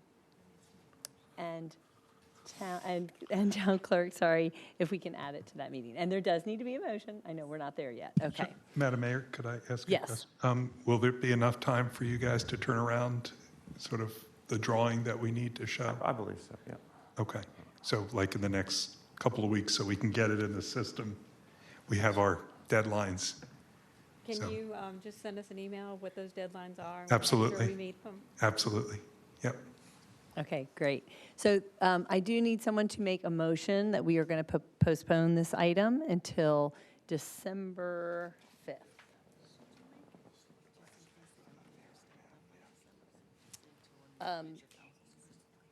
Well, let's see. Are we confident on December 5th, or would you like us to say a future council meeting? December 5th should be December fine. 5th? Okay. Okay. And we can postpone again if need be, but I don't think that will happen. Okay. Is there a motion to postpone? Councilmember Anderson? Madam Mayor, I move to postpone A final vote on item number 22-3466 until our December 5th meeting. Second. Madam Clerk, please poll the council. Councilmember Anderson. Aye. Councilmember Brill. Aye. Councilmember Patel. Aye. Councilmember Potter. Aye. Councilmember Springsteen. Aye. Mayor Colbert. Aye, that passes. Okay, thank you so much. Good conversation this evening. All right, Town Manager. Yes, Madam Mayor, members of council. So that action, the public hearing. Is closed. We did close the public And hearing. so December Yes. 5th would be an actual agenda Yes, item. agenda item. Thank you. Great. Okay.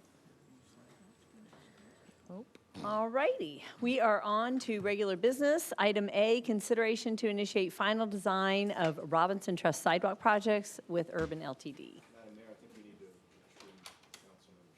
Oh, God, so sorry. Yes, yes. We really do miss him. Thank you, Town Attorney.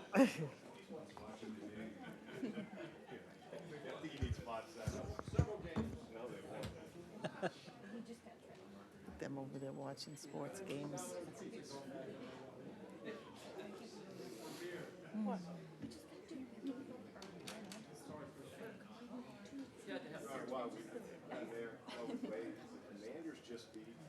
Everybody was focusing on last. Oh, that's great news.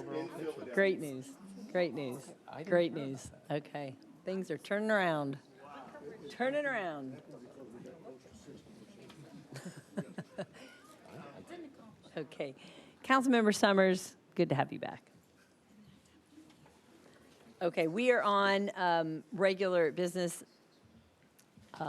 Item A, consideration to initiate final design of Robinson Trust sidewalk projects with Urban LTD, Director of DPW. Good evening again, Madam Mayor. Christine Horner, Acting Director of Public Works. The Public Works Department requests approval to initiate final design with Urban LTD on the DeSales Street Southwest, Melody Lane Southwest, Delano Drive Southeast, Orange Street Southeast, Tazewell Road Northwest, and Pleasant Street Northwest sidewalk projects using the Maud Robinson Trust in the amount not to exceed $225,900. DPW hosted a public meeting for each of these projects where a detailed presentation of the engineering report was shared per council's direction at the November 1st, 2021 meeting. A summary of DPW's recommendations for each of the project is as follows. For DeSales Street Southwest, from Moore Ave to east of Melody Lane, DPW recommends the sidewalk to be built on the north side of the street. The engineering reports indicates that this option, Concept 1, is the best location for the sidewalk. Construction on this side will involve less grading and will create less impact on larger mature trees. Additionally, the sidewalk proposed will connect directly to future projects on Elmar as well as Melody Lane. For Melody Lane Southwest from DeSales Street to Lullaby Lane, DPW recommends the sidewalk be built on the east side, even numbered addresses of the street. The engineering report indicates that this option, which is Concept 2, is the best location for the sidewalk. Construction on this side will involve less grading and will create, again, less impact on the larger mature trees. There are also significant slopes on the west side of the street, at which a retaining wall would have been required. For Delano Drive Southeast from Eccles Street to Alma Street, DPW recommends the sidewalk to be built on the north side, the even-numbered addresses of the street. The engineering report indicates this option, which is Concept 1, is the best location. The proposed sidewalk will directly connect to Alma Street and the future Orange Street sidewalks. Additionally, the north side of the street affects 5 properties as opposed to 10 on the south side. The north side is less expensive as it includes only 3 driveways versus the 10 on the other side.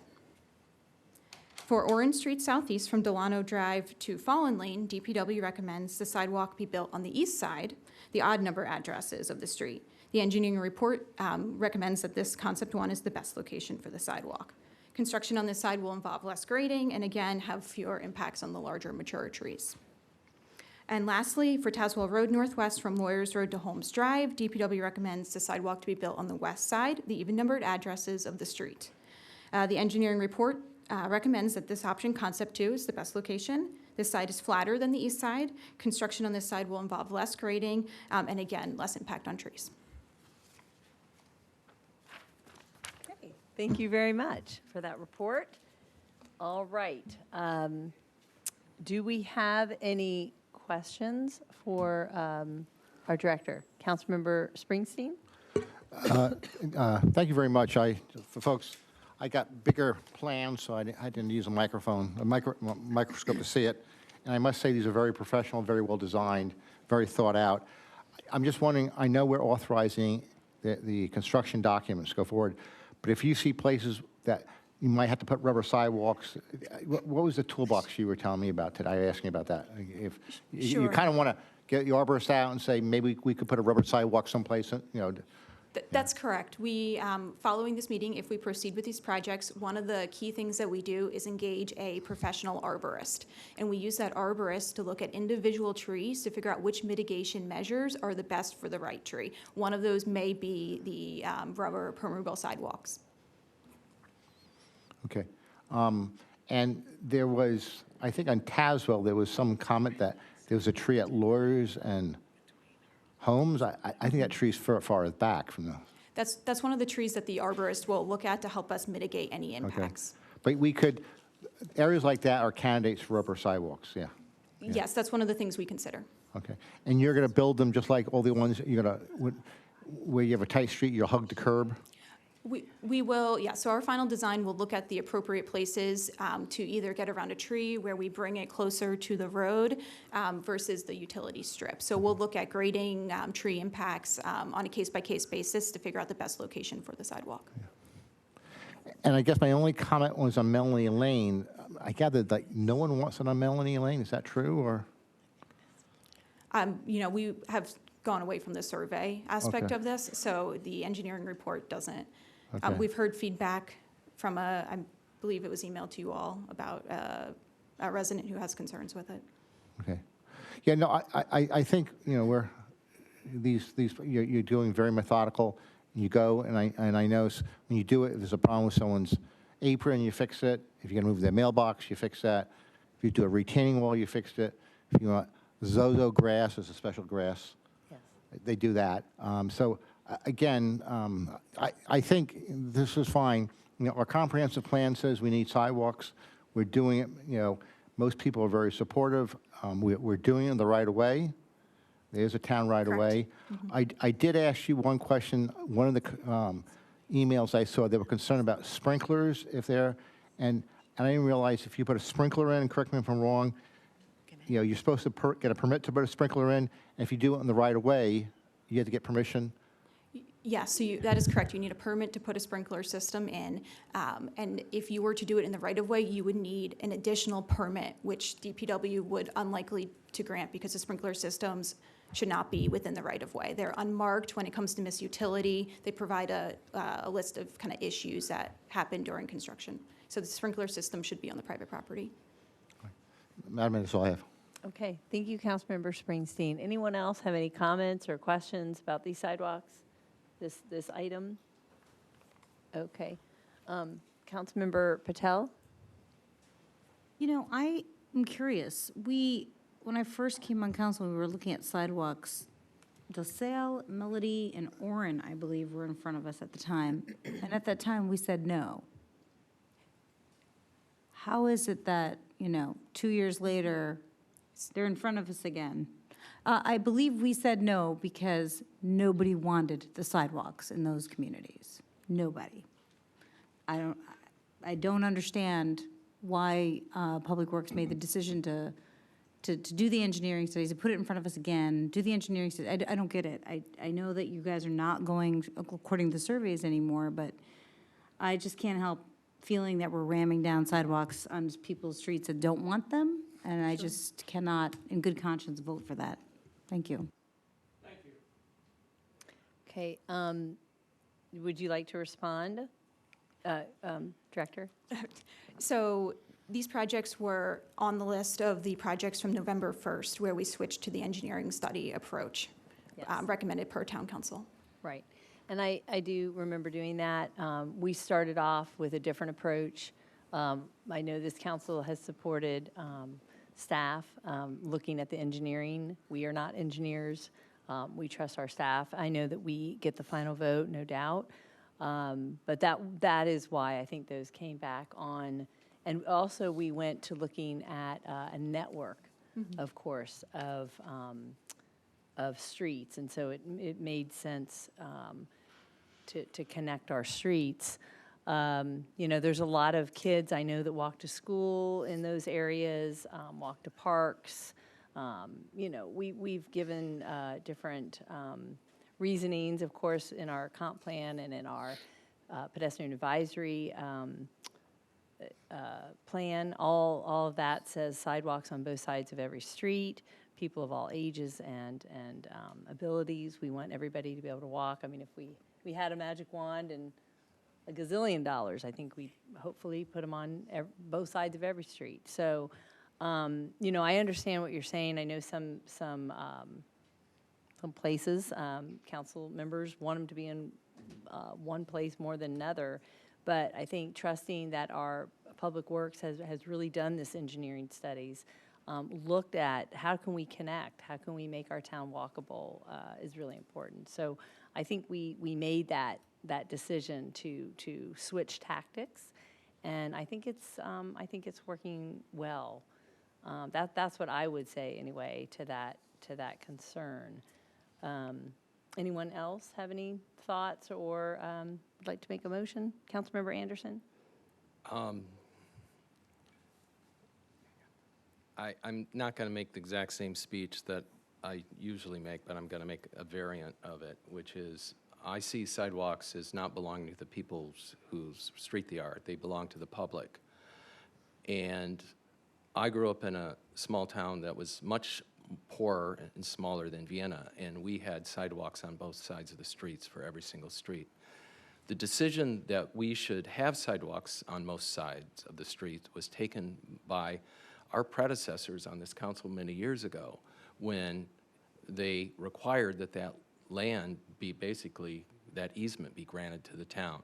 So it's actually they who made the decision many years ago that there should be sidewalks. We just didn't have the money to put them in. Now we do.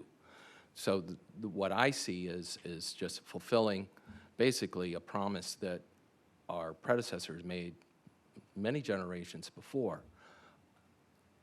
I see wherever you have an opportunity to build a sidewalk on public right-of-way, and we've got the money, that we should do it to finish the grid as much as we can. Only in extreme circumstances would I argue that we should not do it on particular streets, because the ideal and goal in my mind is to have sidewalks everywhere. That is a walkable community. And it's not just for the people who are on that street, it's for people who are on every other street around there who use those sidewalks.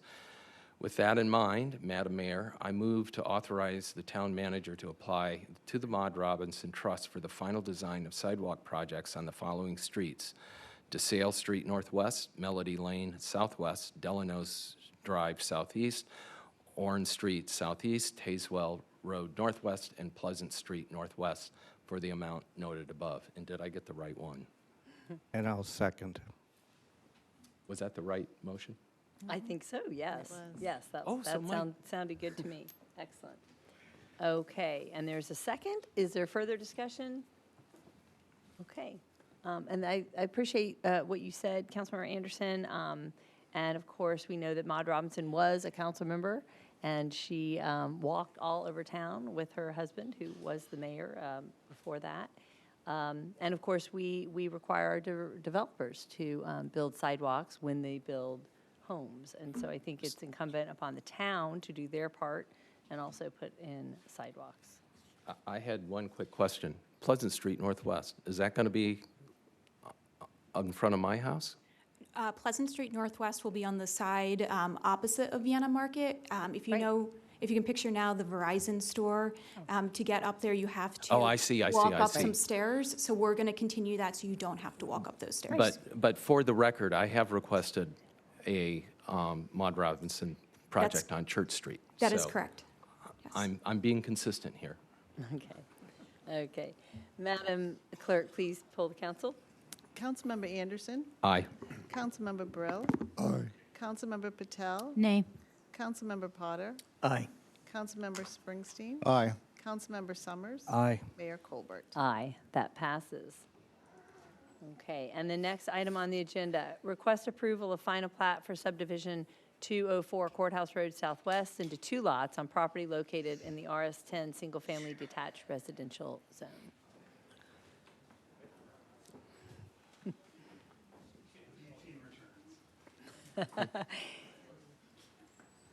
You got a little break.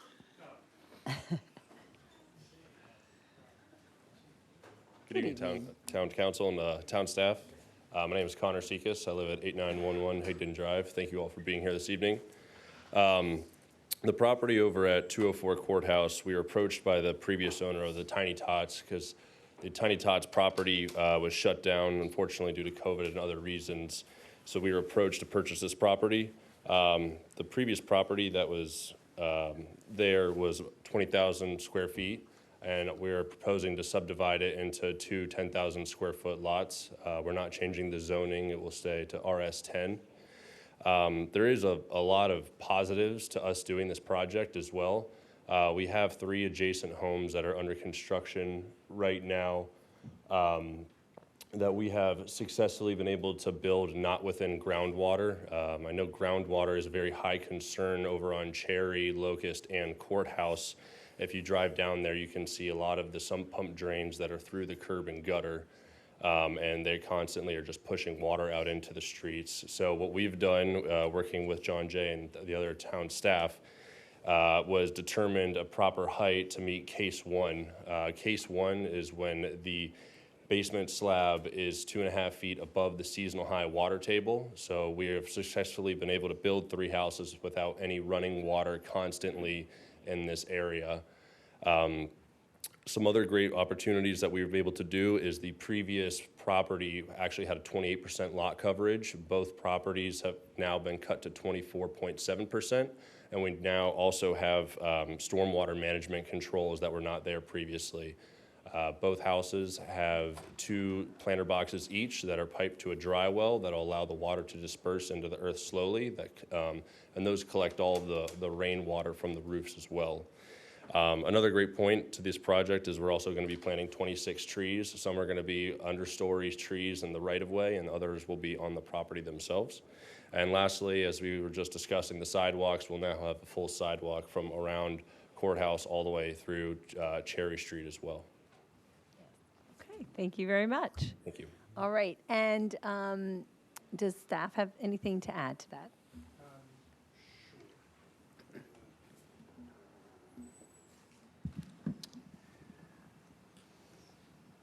Okay, could we get the screen?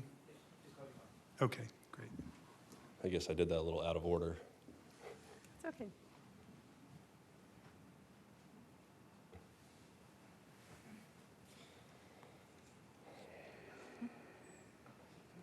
Ta-da, okay.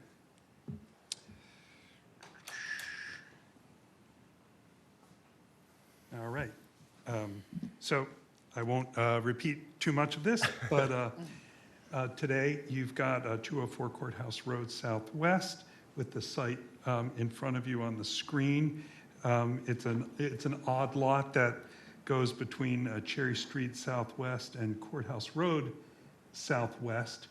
On the site, as Mr. Sekas mentioned, on the site of the former Tiny Tots Child Care Center that was there for many years. There's an existing building built in 1952 on almost a half an acre lot. On the right is the comprehensive plan, what actually calls it institutional, which is almost certainly into the spirit of many comprehensive plans, which is call it for what's sitting on it at the moment. So it was but there was no particular future vision to see it differently. However, the zoning, which is on the left, is RS10. So the proposal is actually to take a site that's just over 20,000 square feet, just barely, and split it into 2 lots that are just barely over 10,000 square feet, which makes it legitimate under RS10.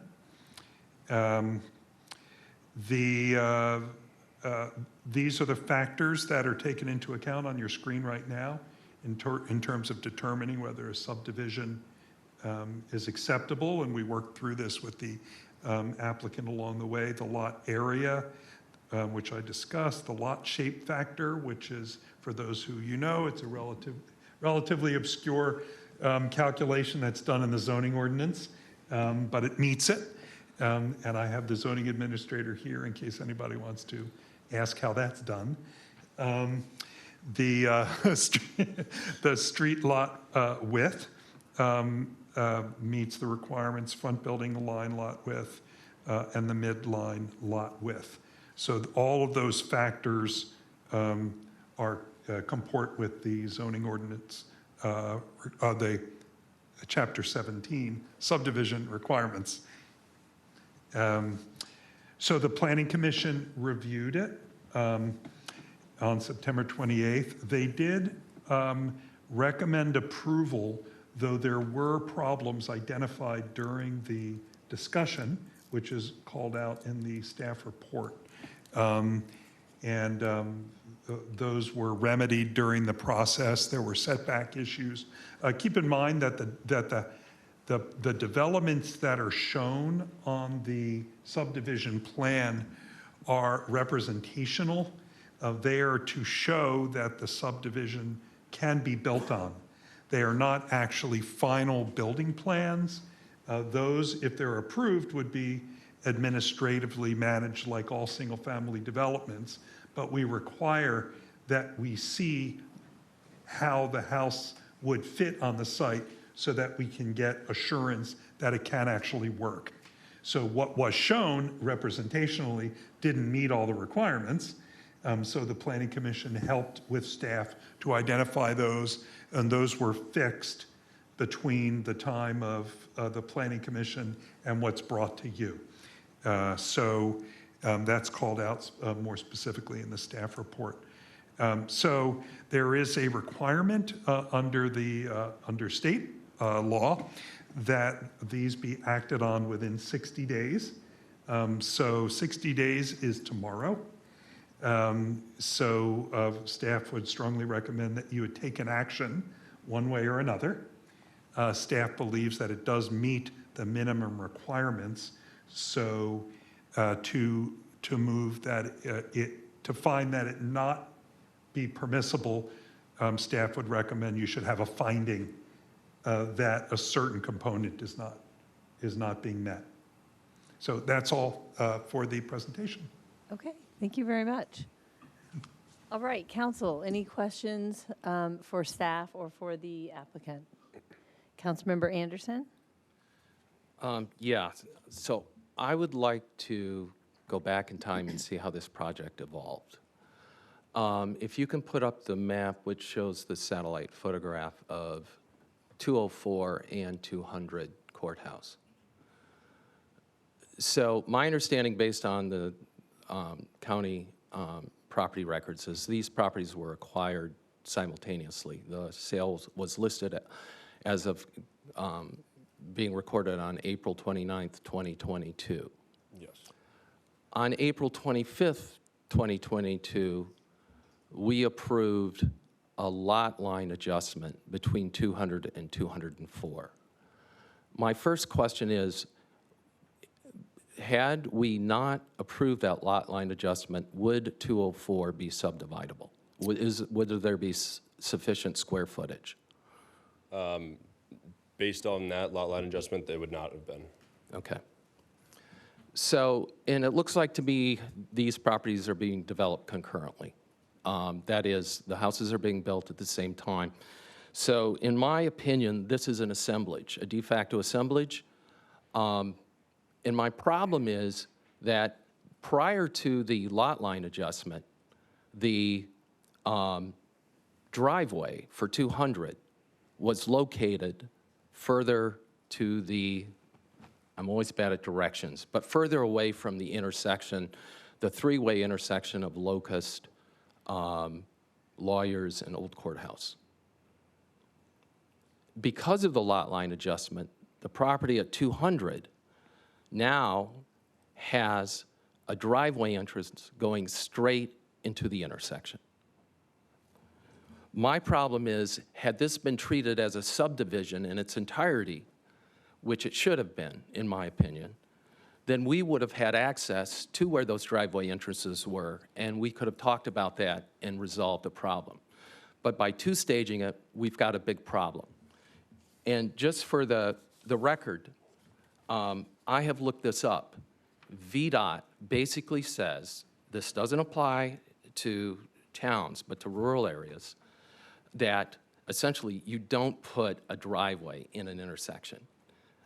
The Federal Highway Safety Commission says the same thing.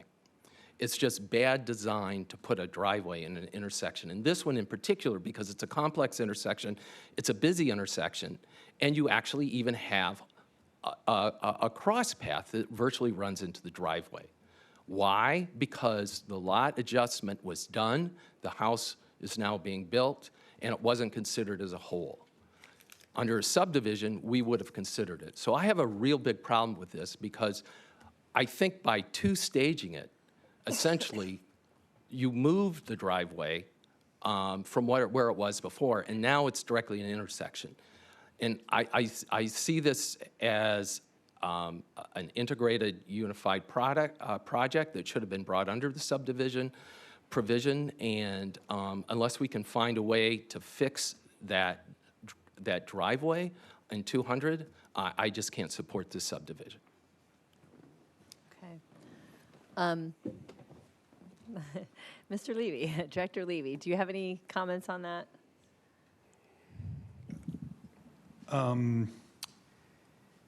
I don't. I would rather actually hear what other council we can do members that. say. I understand the concern that Councilman Anderson is expressing. Okay. Okay. Councilmember Patel, do you have any comments? I do. Why are we, I'm sorry, forgive my ignorance here, but why are we, if according to the staff, the subdivisions are meeting all the requirements, right? Why are we voting on this? I don't understand. Right. That's a great question. This is kind of an interesting. Like legally, I'm really curious. Right. Why is this before us? Right. It's by right, but it's one of these things we vote on. Town Attorney. Madam Mayor, this has come up in the past. Council members have asked. In other jurisdictions, it is an administrative approval unless there's a request for a modification, a site plan modification, or even in our subdivision ordinance, there's modifications that the town council. It's very rarely done. Council hasn't done as I don't want to suggest to subdividers that request subdividing modifications, but there's a provision in the town code. So if you're not doing that, then the code still requires it to come to council for final plat approval. In theory, the council could amend the subdivision ordinance, chapter 17, to where the planning commission could do final approval. In some jurisdiction, that's how it's done. So there's no site plan modification being asked for here? No, there's not. Okay, thank you. No. Councilmember Springsteen. I too am a little annoyed that I feel this is what kind of you're forcing us in a bad situation. I don't like the fact that the driveway, I regard as a safety issue, a public safety issue. You're dumping it into an intersection. I think you should have parceled all the properties together and gone for a subdivision. And I had to agree with Councilman Anderson. I'm not going to support this. I think you guys, I think your firm really has more or less pulled a fast one on us. You should have coupled the property together and done a subdivision. So I can't support this. Councilmember Potter. Well, I certainly wasn't into the detail that we've listened to so far, but it's just plain common sense that you don't have a garage that has a very short driveway and is within feet from a crosswalk. I don't know how whoever buys that home is going to be able to get in and out of that driveway at an intersection that at times backs up as far as you can see. For me, it was just a common sense deal. And I'm confused as to how it was even allowed to happen. I mean, we can go and, look at a statute that says it's okay to put a driveway on top of a walkway, but I don't think that would be found anywhere. So it's a common sense thing to me. And I'd like to know how it can be fixed so that that person, whoever buys that home, is going to be safely able to get in and out, and whoever's trying to walk across the street on the crosswalks is going to be able to do it without a car that's trying to rush in and out of that driveway. So. Okay, Councilmember Summers?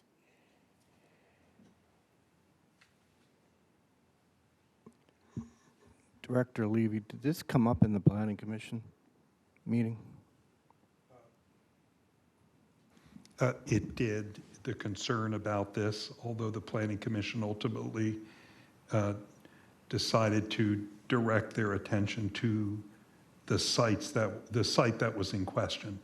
So there was testimony, people expressed concern about it. They also expressed concern that driveways and curb cuts were done on the new site before it was improved prior to approval. But it was, and I know that Public Works spoke with the applicant and with others about this topic after the Planning Commission. You were at the, right? Yeah, so, but the Planning Commission focused more on the 204 courthouse site than the adjacent site than 200. All right, well, my gut is, having served on the Transportation Safety Commission for so long, this is bad planning, and I don't get it. And my technical question would be, you explained to us about the 60-day rule. I'm still going to claim the new guy thing as long as I can hold on to it. So if, let's say we voted no tonight, and they want to fix it, roughly what happens next? I'm not asking him, but what is the general answer if because we have to vote tonight, I hear, up or down, yes? That's what we would recommend, because if you don't, what you risk is that it becomes a yes automatically. Okay, so I get that. So let's say we vote no. Process starts all over again? Yes, go back to the Planning Commission, blah, blah, blah. Explain to me roughly how long does something like that take? I just want to understand. Mr. Attorney, do they have the option to continue, or do you think that the 60 days is the end point? The applicant consents. Okay. If it's a no, then it would have to start again. But staff would recommend that if the applicant can count to 4 and consents, then what happens, town attorney? I'm trying to understand. You can continue with consent. We've done that before on subdivisions. I think the last one we did wasn't Nineveh. There was some question about the stormwater management plan, and it was continued so they could answer some questions. This is a little different, though, because the questions you guys are asking is about on lot 200. This is the subdivision of the adjoining property. That's the only thing I would point out. I understand the point, and there may be still common ownership, but you're talking about the driveway on the adjoining lot 2B1. If you look at you got to call it coming up. That's not what's the town council's being asked to vote on. You're asked on proposed lots 1 and what is it? I don't know what the lots are, the description now. So you have currently 204 Courthouse Road, and that's the proposed subdivision. 200 Courthouse is where the driveway is, close to the intersection. On a new house, on a single lot. That's where we're talking about. It's not relocating the driveway on this subdivision. So, back to Councilman Anderson's, I'm trying to understand, if we vote no, could they put the whole project could be reconfigured? It has nothing to do with 200 Courthouse where the current curb cut is. What's before you now relates to the subdivision of 204 Courthouse Road. It's a separate parcel. What's being discussed is the sidewalk, the odd curb cut on 200 Courthouse, which was a single lot, redevelopment. I don't understand, you know, and I'm going to editorialize. I have no idea how the permit for the curb cut got issued on that lot, unrelated to this subdivision. So I'm going to say it. I think it's a different issue than what you guys are discussing. There's a review process for every single lot. Not subdivision, every single lot, they have to come in with their building plan, they have to show where the curb cut is. On 200, ostensibly that was done on 200 Courthouse Road. Right. We do have to remember what we are voting on here. So we are voting on, we're not voting on that house that I know, I think everybody here is not thrilled with where that driveway comes out onto the road. But I think it would be fair to really look at this. Now, that's a separate issue. We have the developers, we have the applicants here tonight that also built that, so we could maybe talk about that. But I do believe that that we need to focus on this. I don't know how you would vote no on this because another project, we're not happy with. I think we have to be fair and vote on this item right now. I don't think we can put the two together. Now, can we discuss the other? Perhaps we can, and that's something that we can talk to staff about, and we can talk to the applicants, and maybe they have something to say about it. But I think we really need to focus on what is before us tonight. Councilmember Brill, you have not gotten to speak yet, so I'm going to let you say something. What concerns me is the process of the lot line change that allowed this subdivision to take place. They purchased the property at the same time. They developed the property at 200 with a driveway I've never seen before, quite like it, very unsafe. With the understanding when they did it that it now qualified 204 for subdivision. I don't think that's the proper way of going about it. I can't support it. Okay. Would Mr. Sekas or Mr. Sekas, would either of you like to comment? Connor wasn't involved in the original dealings with the Deckers, and nor do I think it's appropriate for people to say things that they don't have all the information on. That's number one. Number two is a lot line adjustment is a legal avenue to have between two lots that's been done endless times throughout the town over the course of the year. If you don't want to allow lot line adjustments, then you have to change something in the town code, because we've been doing it for 35 years. And I apologize if you don't think it's right, but we've been doing lot line adjustments for many years. When two neighbors come together, one neighbor has a big lot and wants to subdivide his lot, he goes to his other neighbor and says, hey, do you want to sell me some land? And as long as both lots are in conformance, that's been going on since the beginning of the zoning ordinance in the town of Vienna. That's nothing new. The Deckers wanted us to go to settlement because they needed the money for financial reasons. There were 3 lots. In order to get the one lot to be subdivided, they needed to just move a lot line, which is what we did legally. The town approved the permit on lot 200 because it was a legal lot. Sometimes when you build something, it looks different than when you put it on paper. We all agree, and that's a separate issue, that the driveway on lot 200 needs some improvement, which we're willing to do. However, I'm going to remind everyone on this council, and I'm going to be a little firm tonight, because my son and I work 7 days a week, 24 hours a day. If this was such a big issue on lot 200 with a permit that was approved by the town, how come we didn't receive one phone call from anyone to say, hey, you guys built this, we know you have a permit, we'd like to meet you out there, we'd like to get a better alternative and see if you're willing to work with us? Which the answer would be unequivocally, yes, we would. But the subdivision in front of us is a legal subdivision by right that meets all the requirements.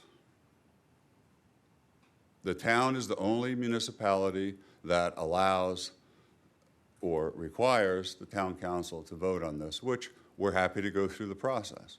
But we're not asking for any waivers, and it's a legal subdivision that has been done endless times in the past by us and by homeowners, by landowners, by developers.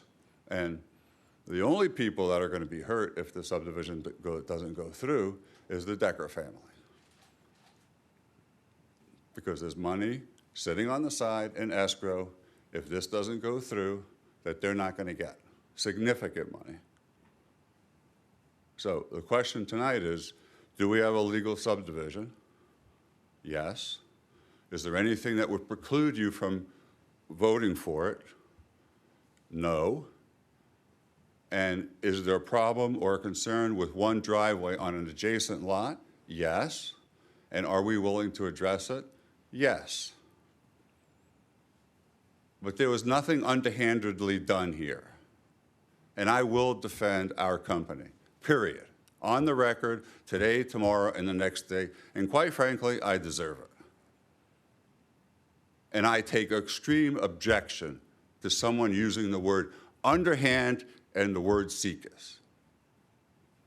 Because it's never happened one time, nor will it.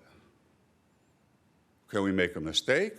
Can we build something that's maybe didn't turn out the way it should be? Fine.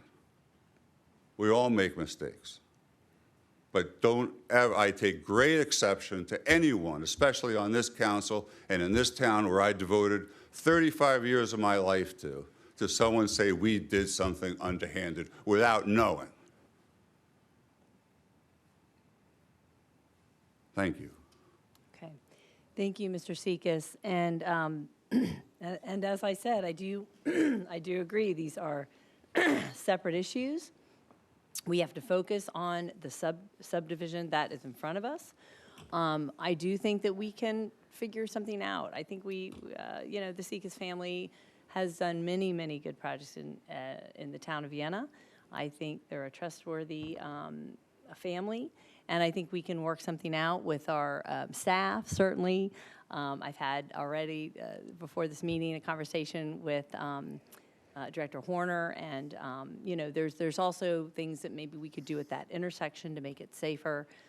Certainly, there's things we can do on our side. So I would like the council right now to really, let's focus on this, give them a fair vote on this, and we can certainly talk, as I said, about a separate issue that happens to be next door, that maybe because this came to us tonight, it was noticed by some council members. I'm not sure. I won't put words in anybody's mouth or thoughts, but perhaps that's what happened. So if we could do that, I think that's the fair way to move forward on this.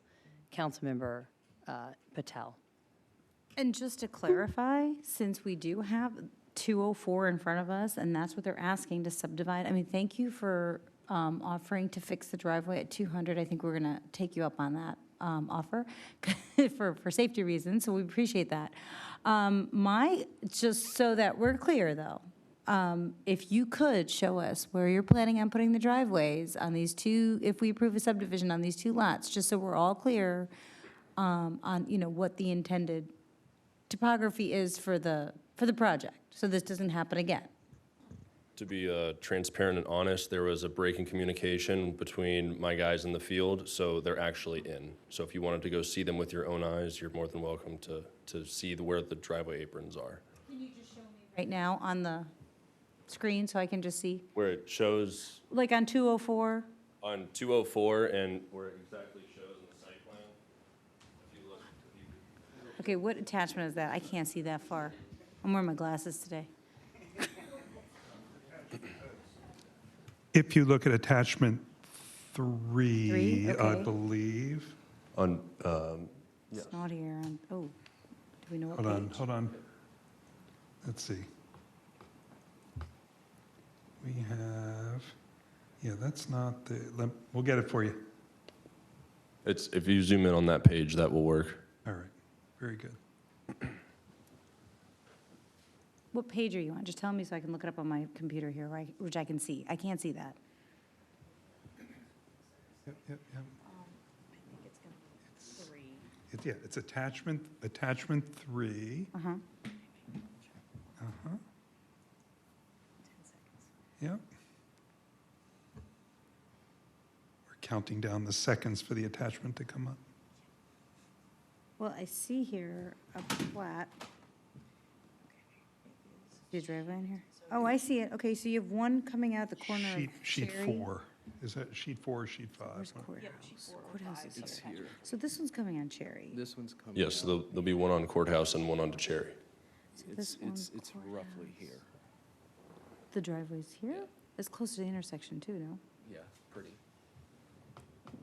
close, but it's not right in it.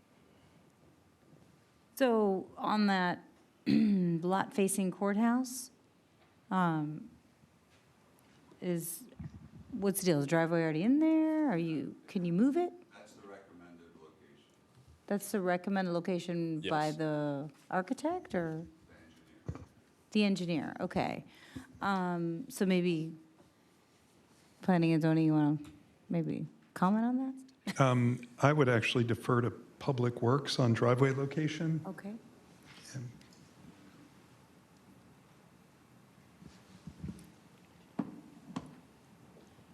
Yes, good evening. We can look at that, entrance right there. However, and make sure it meets the specified requirements for that. Yeah, and if we need to address it. John Jay, do you have anything?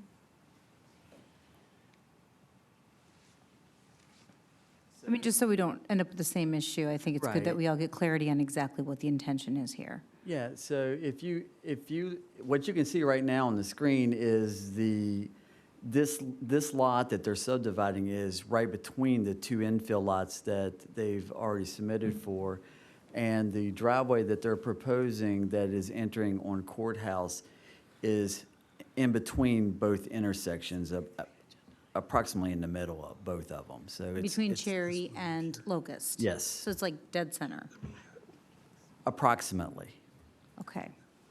Can we get an idea of how many feet it is from that busy intersection? Maybe not now, but I mean, can we Yeah. get that number, just so we, just have an idea in our minds, like mentally, where this is going to be and stuff like that? Yeah, and the place it is now is a very common location along a street. Okay, so it Yeah. doesn't, it wouldn't propose the same safety hazards that? That's correct. It perhaps- is a typical entrance across Okay. the right-of-way onto the street, Okay, thank you. as well as the driveway on Cherry Street. Very good, thank you.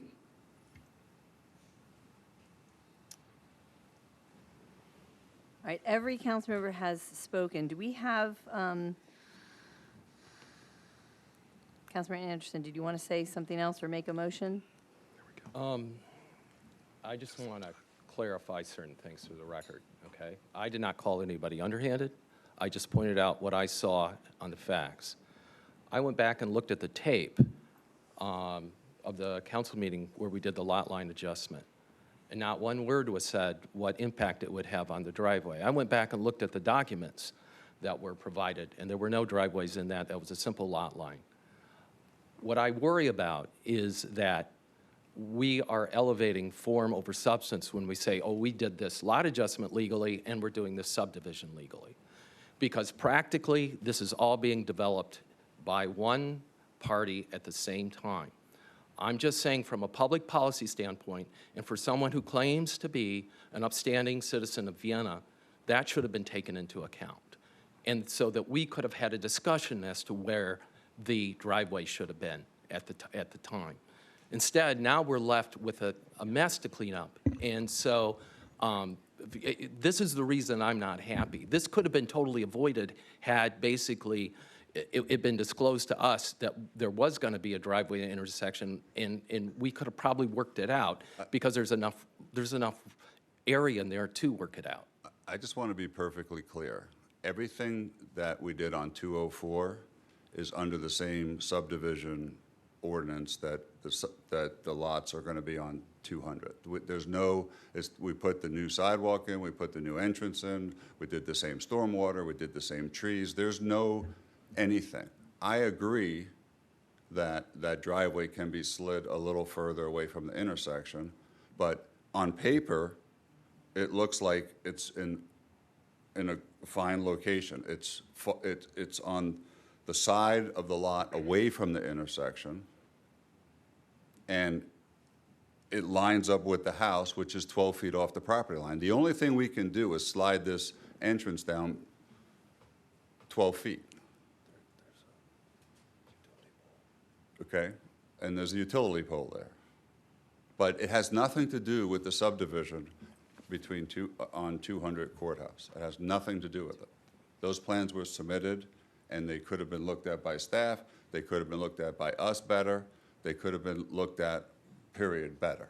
And we, you know, certain things happen, and mistakes are made, and we're going to make the situation better. But it still has nothing to do with the subdivision of 200 Courthouse Road. It's the lots that were there. You mean 204? 204, excuse me. Okay. And I think if DPW could just come forward, and you're willing, of course, to work with the applicant on the whole, this process and just to make that intersection safe for everybody. Sure, absolutely. I understand the concerns that are expressed, and I see it as well. We will definitely work with the applicant on solutions to make the intersection more safe. DPW's already started looking at some ideas for the curb line out there to make this safer. Great. Thank you so much. Okay, council, is there a motion? Property, do we? That's. about- Do you have a question, Councilmember Yeah. Springsteen? Do you have a question? Well, I want to, we can ask the fellow who sent the letter from Cherry Street, he asked about setbacks. It was Okay. sent, so the question, do we see? The- Anyone see that letter? That was addressed during Planning Commission, and we addressed those comments with the town, and we're now within town code.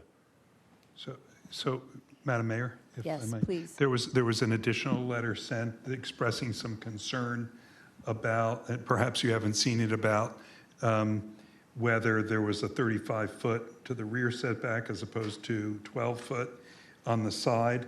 The staff reviewed that, and I can actually call up what was sent. If we can find, here it is.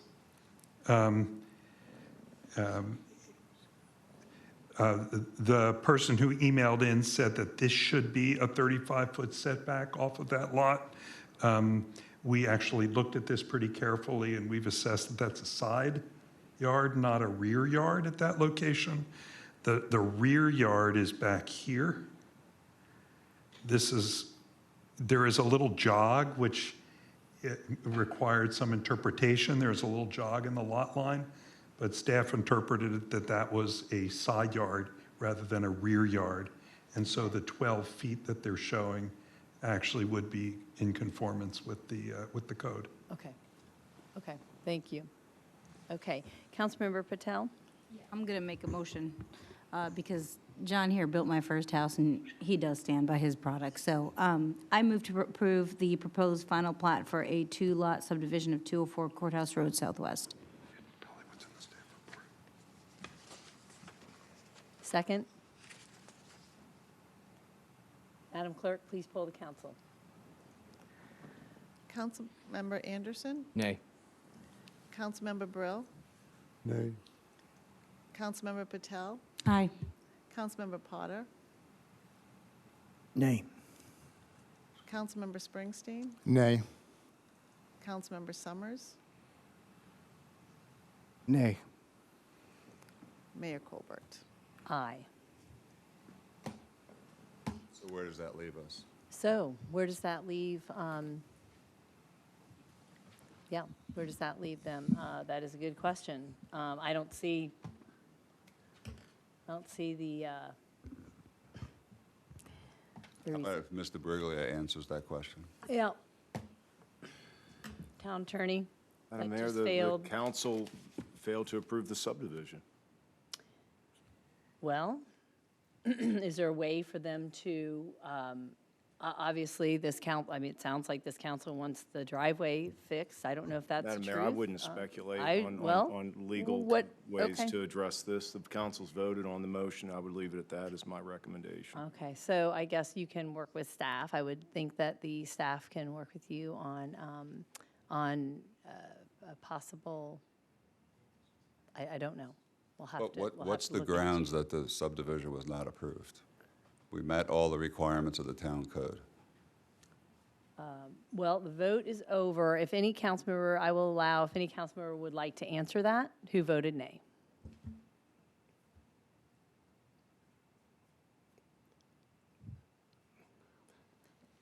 Well, I will take advice of my counsel. I'll explain my, my reasonings. But what town code? Attorney. What town code did we not satisfy to get the subdivision approved? What item? I will tell you my reasoning, okay? Okay. My reasoning is that by splitting this into two, form was elevated over substance. Substantively, this is an assemblage and a subdivision as a whole. And therefore, we were not given the right to review basically ingress and egress for 200. That's my logic. Again, substantively, I see this as an assemblage that should have been treated as a whole and not basically done in two pieces. As a consequence of that, we're left with a driveway located within an intersection. This is, I'm going to read from Appendix F of the manual for VDOT. AHSHTO specifically states that, quote, a driveway should not be located within the functional boundary of an intersection, unquote. The functional area on the approach to an intersection consists of three basic elements: perception reaction, decision distance, maneuver distance, and queue storage distance. On which lot, sir? On 200. Which we don't have an application on 200 tonight. I know. My interpretation is, again, that was form over substance. Substantively, I'm looking at all of them. It may not be legally tenable, but that's the reasoning behind my vote. Okay. You don't think it's legally tenable, though? I said it may not be. I'm not taking a position on that. I think it's a strong argument about substance over form, that it all should have been treated as a whole. Okay, thank you. okay, thank you, yeah, thank you. We'll end that agenda item, and we'll move on to the next. The next agenda item is request approval for spending $102,315.30 with Arthur Construction for construction of Robinson Trust sidewalk projects. Thank you. The Department of Public Works requests authorization to utilize the on-call concrete and roadway maintenance contract with Arthur Construction for the sidewalk along the east side, odd number addresses of Timber Lane Southwest from Tapawingo to Harmony Drive. On April 26th of 2021, council approved the design of this Robinson Trust project, and DPW hosted subsequent public meetings to share the engineering report on May 11th, 2022. Thank you very much. Please. I move to approve spending of $102,315.30 with Arthur Construction Company for construction of sidewalk improvements for the Timber Lane Southwest project as described in the report. Is there a second? Second. Madam Clerk, please poll the council. Councilmember Anderson. Aye. Councilmember Brill. Aye. Councilmember Patel. Aye. Councilmember Potter. Aye. Councilmember Springsteen. Aye. Councilmember Summers. Aye. Mayor Colbert. Aye, that passes. D, request approval to conduct an annex long-term use study with Kimmel Bogret Architecture. And Director Herman, good to see you this evening. Good to see you. Good evening, Madam Mayor and Town Council. I'm Leslie Herman, Director of the Parks and Recreation Department. I come before you this evening to request approval to conduct an annex long-term use study with Kimmel Bogret Architecture and Site in the amount of $92,500. And with me this evening, that has got to enjoy this council meeting, is Martin Kimmel with Kimmel Bogred Architecture and David Samba with Kimley Horn. So the information from the Annex Long-Term Use Study will provide recommended land uses of the Annex property based on the town's strategic plan, comp plan, extensive community engagement, and available funding in the long run. Kimmel Bogred Architecture will present their findings to Town Council to include building and site analysis, programming, planning solutions, and cost estimates. On June 13th of 2022, Council approved the staff request to move forward with getting a cost estimate for this study. Okay, thank you very much, and it's so good to have Mr. Kimmel and Mr. Samba here. Good to see you. Okay, Council, do you have any questions or about this item? Councilmember Brill? My question is, as you're trying to determine how you might use this property, would you be looking into tearing the building down? May I call on the facilitators?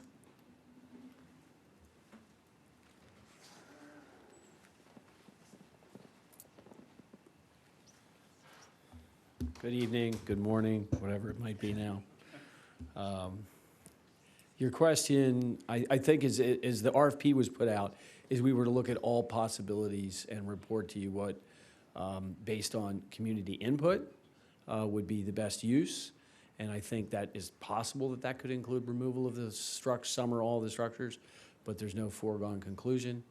Obviously, if you gave us guardrails to say that there were limits as to what we could look at, we would stay within those guardrails. Let me follow up. You're putting money into a building that our experience has been that when you try to prop up an aging structure, you're putting good money after bad. And so if you ask the community to suggest, and we've had some really good suggestions, their knee-jerk reaction would be, well, we have a structure here, how can we use it? That might not be the right answer. You're going to look at that angle. Yes, I'll just explain, and then perhaps David could assist.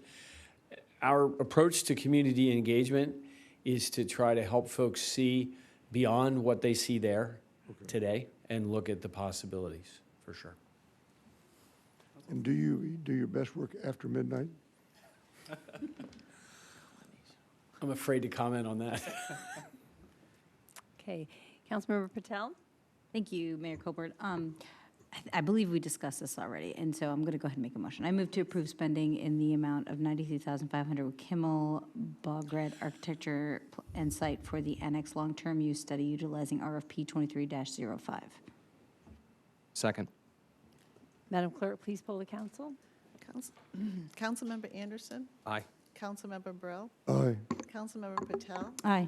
Councilmember Potter. Aye. Councilmember Springsteen. Aye. Councilmember Summers. Aye. Mayor Colbert. Aye, that passes. Excellent, thank you. Thank you for your trust. We appreciate it. Thank you. And we did add an item to the agenda, and that is changing the town calendar. Council meeting from October 9th to October 2nd, and the reason is because our Virginia Municipal League Conference is the 6th through the 10th of October. And Make a this is, motion. of course, 2023. Sorry. Yes, Can I make a motion? Councilmember Patel, Thanks. you're on a roll. I move to change the town council meeting originally scheduled for October 9th to October 2nd, 2023. Is there a second? Second. Madam Clerk, please poll the council. Councilmember Anderson. Aye. Councilmember Brill. Aye. Councilmember Patel. Aye. Councilmember Potter. Aye. Councilmember Springsteen. Aye. Councilmember Summers. Aye. Mayor Colbert. Aye. Okay, is there a motion to To adjourn. Okay, meeting adjourned.